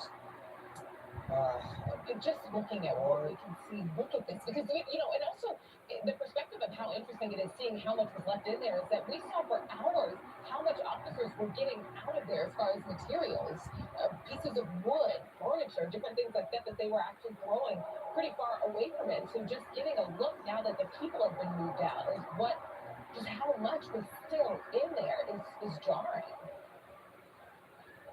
It is. This is a box of books. We saw some QR codes and said if you're bored, scan this code and you can read about Palestine. You've got all the different tents, the blankets, the amount of helmets. You've got all the food. They had a lot of food. A lot of supporters would send food. We saw food delivery people arrive, you know, with cartons of pizza for the protesters. They certainly enjoyed a lot of support, not only from students, even faculty members. There are many faculty members across the country that supported their students and what they were doing. Well, we saw many of them identifying themselves as students, and many of them, as you talked to the one protester, identifying himself as a graduate student. He also joined in as well. So a group that was growing, concerned that this would grow even further as the days went on, and that is the reason why law enforcement decided to move in after this did unravel and escalate into violence between counter-protesters on the campus. There was also concern about the access there. You can see how close that is. to Royce Hall, which some students said they tried to get into to try to get to class and were denied access by some of those protesters. But all of those barricades, the plywood boards, the furniture, the big wall around the encampment has been taken down, and for the most part, it was taken down without incident, but certainly taken down in a dramatic fashion. When we saw those officers move in, it was a very tense situation, not knowing what they would be facing. Protesters themselves chanting peaceful protest, and for the most part, what we saw play out. Shout out to the 3 people in the chat. Appreciate you. I'm lagging bad for some reason. Some projectiles that were being thrown at some of the officers as they were trying to move in. Absolutely. You know, on that note, when it comes to as far as there's going to be many questions to this point and that point, there are also going to be things to look at and questions as to how this was able to stay peaceful. Why this didn't get violent. Look at this picture here in front of Royce Hall now, because I had asked earlier whether or not officers were able to access that, but this is what some of those protesters did. Those barricades also formed in front of Royce Hall and in front of the entrances there to prevent anyone from going inside. You can see some of the property there has also been defaced as well. Oh, you know, both sides of this. On one hand, the protesters were trying to keep people, agitators, out of the encampment. On the other hand, there were many people, many students saying, "Hey, listen, I paid to go to school here. This is my campus too. I should be able to move as freely as I want throughout this entire place, and I don't like what it looks like, how it feels that I'm being told I can't go somewhere on my campus." All right, we're approaching the 6 o'clock hour here on Good Day LA. Didn't really hear what the producer had said. Are we going well, obviously, we have Jenna Melvin here to the side, and so I see.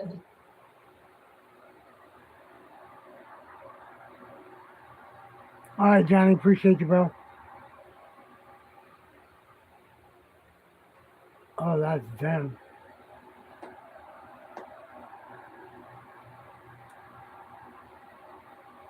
It froze. They froze. what the producer had said? Are we going well, obviously, we have Jenna Melvin here to the side, and so I see. what the producer had said? Are we going well, obviously, we have Jenna Melvin here to the side, and so I see.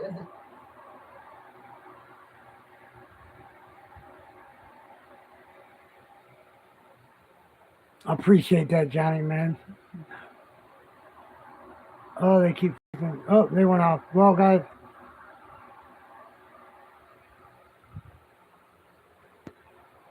Yo, did you hear about this? A free $5,100 spending card is being handed out to migrants. So just for kicks, I tried to get in. Appreciate you, brother. You too, man.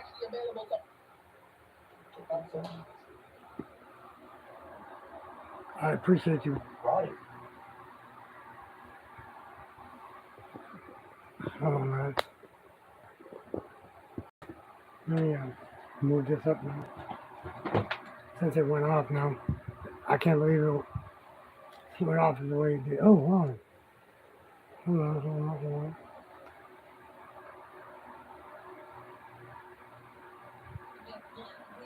For Palestine, the different signs. Be the generation that stands against genocide and the siege. Disclose, divest now. And Oh, sorry. God dang it.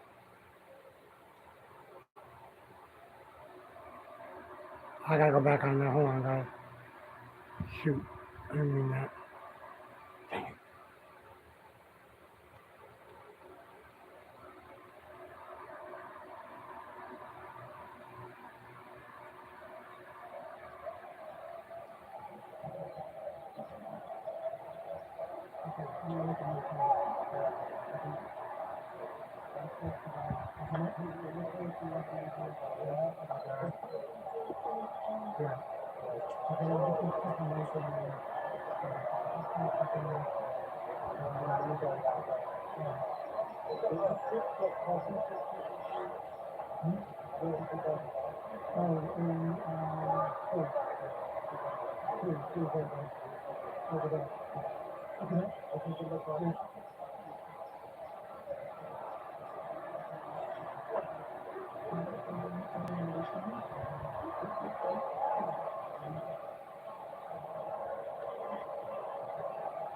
See, they got me live right there. You see that? I'm live. That's me.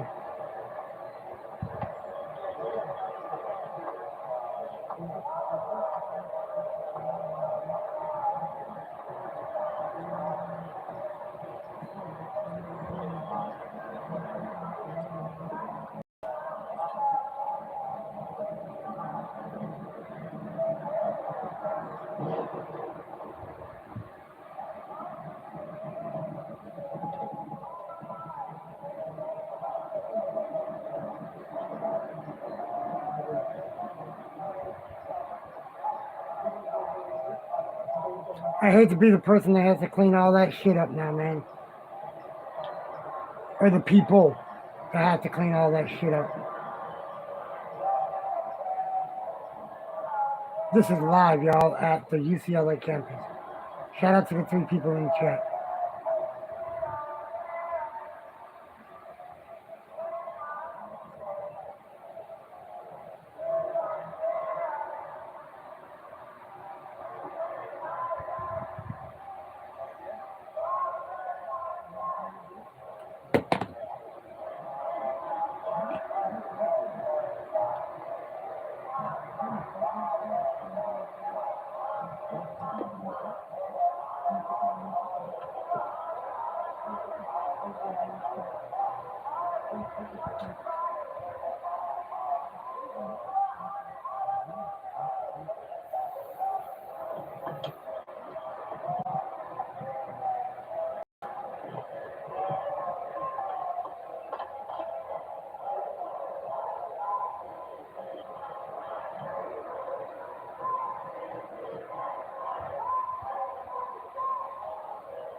Day 1, the hardest day. The day you hear. I'm sorry, this isn't Kevin Dunn. At the Leukemia and Lymphoma Society.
Wow.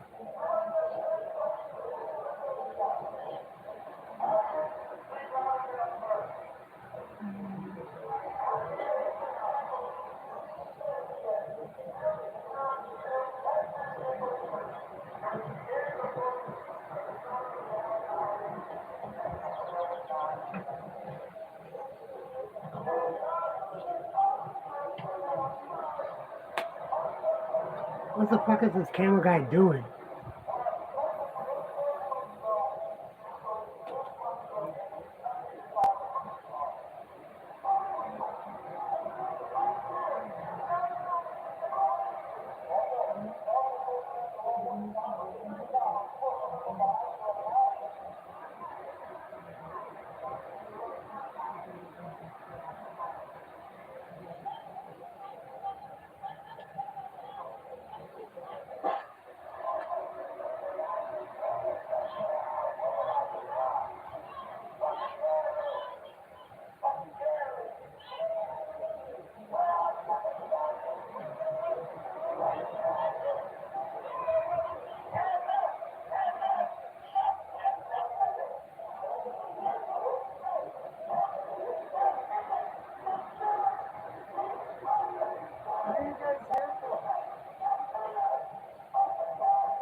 who's keeping it up?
Yeah, so this is the exterior perimeter of what was the encampment that was just off to our right over the past several days that is now empty. Of course, if you're just tuning in to us, show you that is the encampment area, the little tent city where hundreds of Palestinian supporters have remained for the past few days, their tents and all of their...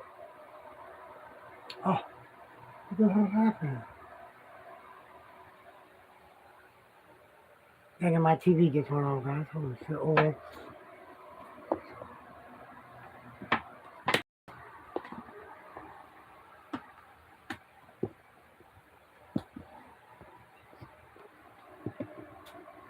Hold on, guys. I'm gonna go here.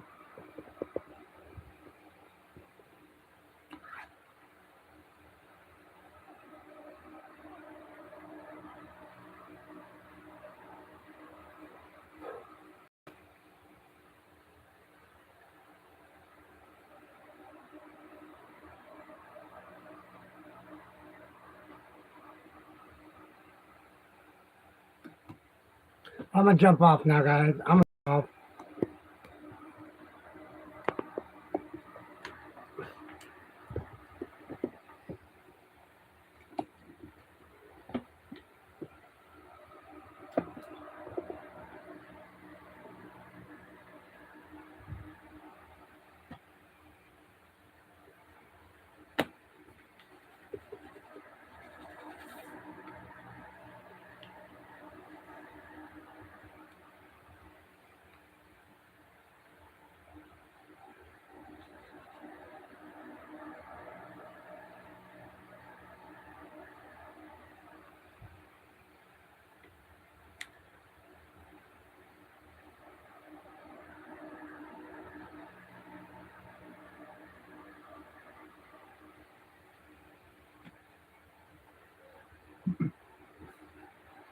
Hey, Katie, how you doing this morning, sweetie?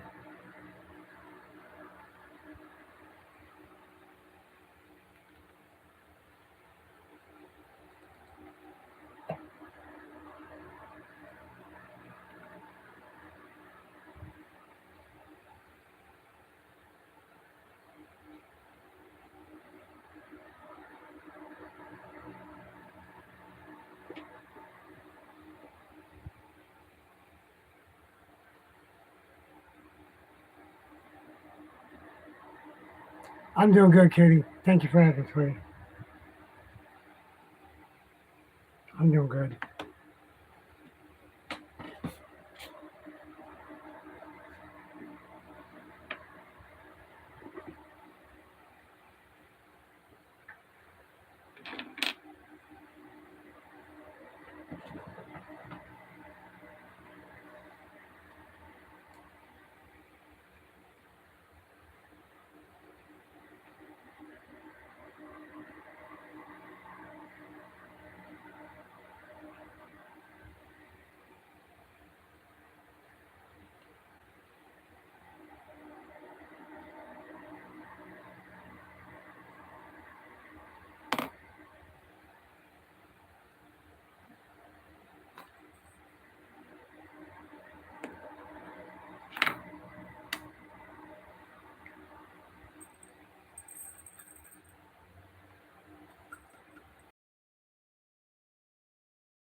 Oh shoot. Okay.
Oh, shout out to the 6 people in the chat. Appreciate you guys this morning.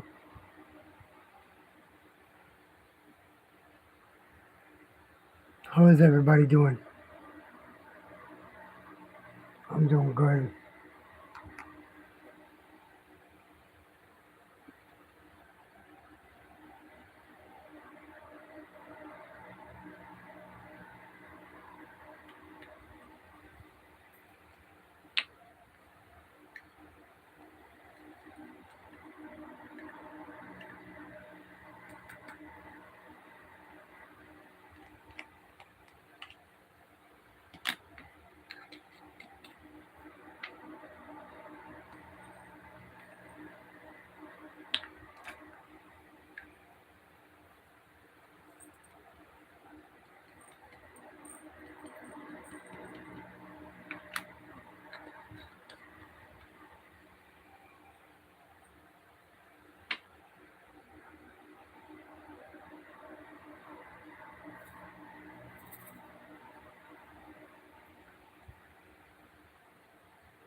Shout out to the 5 of you guys. Appreciate it.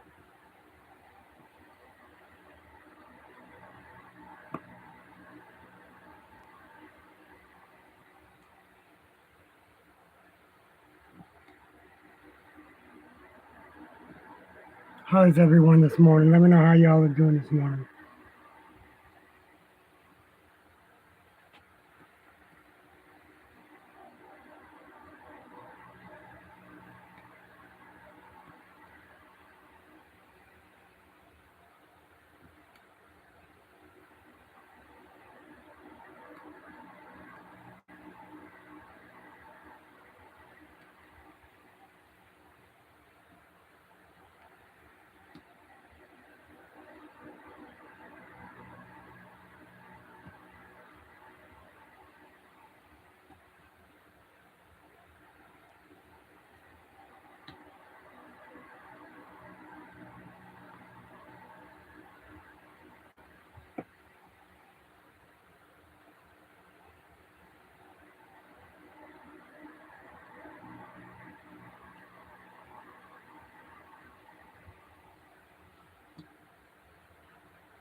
Hi, Masha.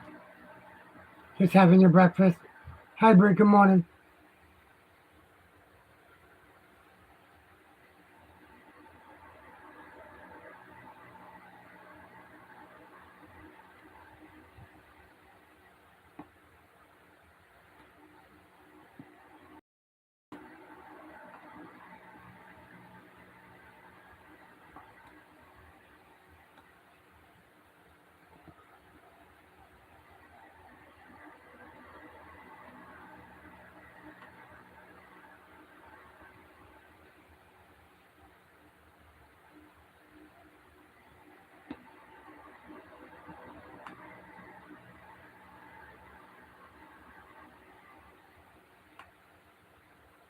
Just got done watching them. You just waking up? I just got done watching live them protests on the UCLA campus. Just got done watching them arrest a bunch of people, man. A bunch of protesters, man.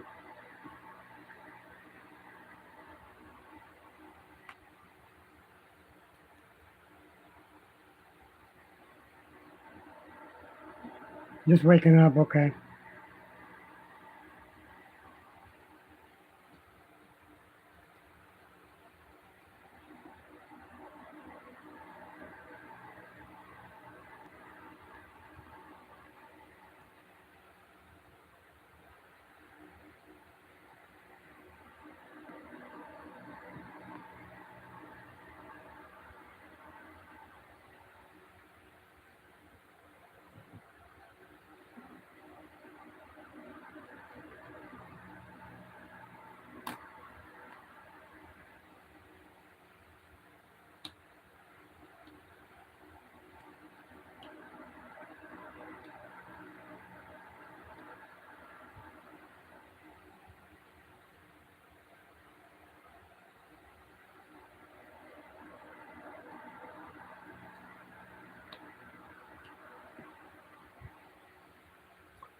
For Palestine,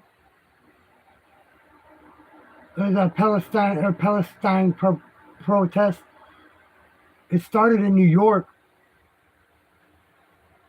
and then it moved to California, North UCLA campus, and they just dispersed them. They've been there for over a week, and they finally dispersed them off of the campus. It's live all over YouTube, Masha. They say YouTube is the number one freaking place for news. So,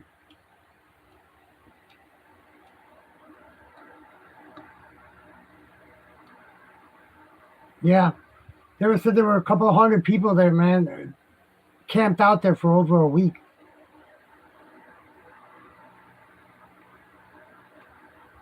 If you watch the first 2 hours of the live stream, you'll be able to see it.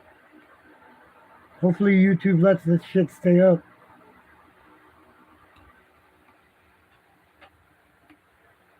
If they don't, I'm gonna fucking say something to them. I'm gonna get a hold of them on Twitter and fucking say something to them.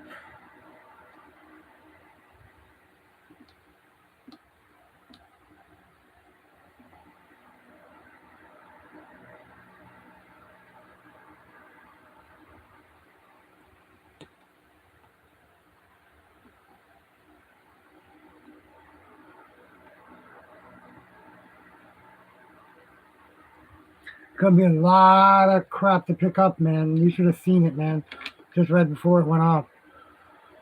Just right before it went off, man. It was fucking. They got a shout out to the 7 people. Thank y'all for the 8 thumbs up. Appreciate it.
They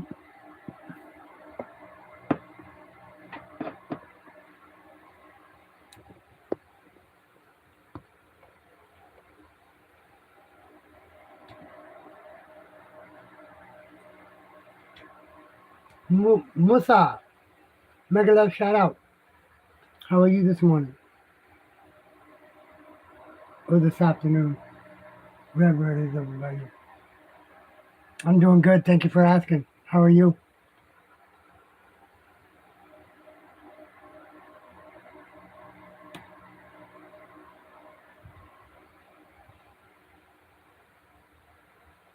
Thank you for coming back.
Shout out to the 3 people in the chat.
Shout out to 2 people in the chat. Appreciate you guys.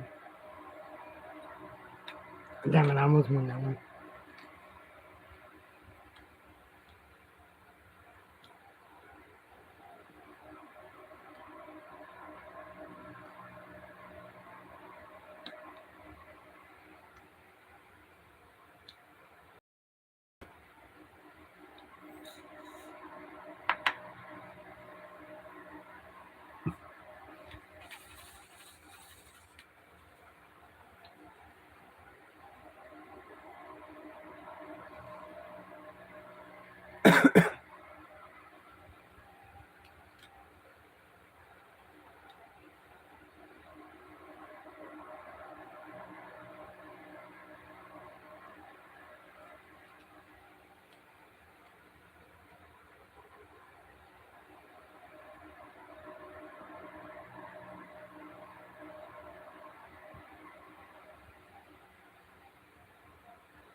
Shout out to the 3 people.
Shout out to 2 people in chat. Appreciate y'all.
Shout out to the two people still in the chat.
Shout out to the three in the chat.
I'm still here, y'all. Thank y'all for being here still.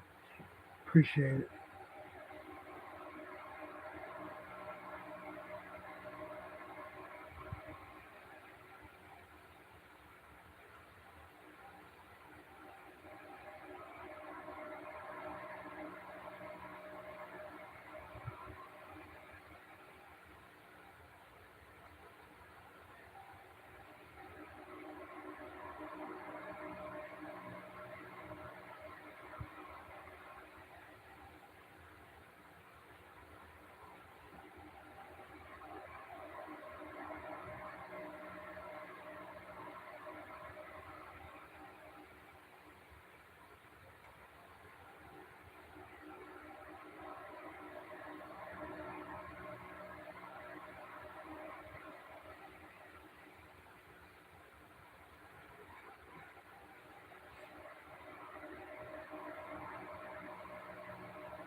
Whew.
Shout out to the still 3 in the chat.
Oh, hi, Marshall, you're back.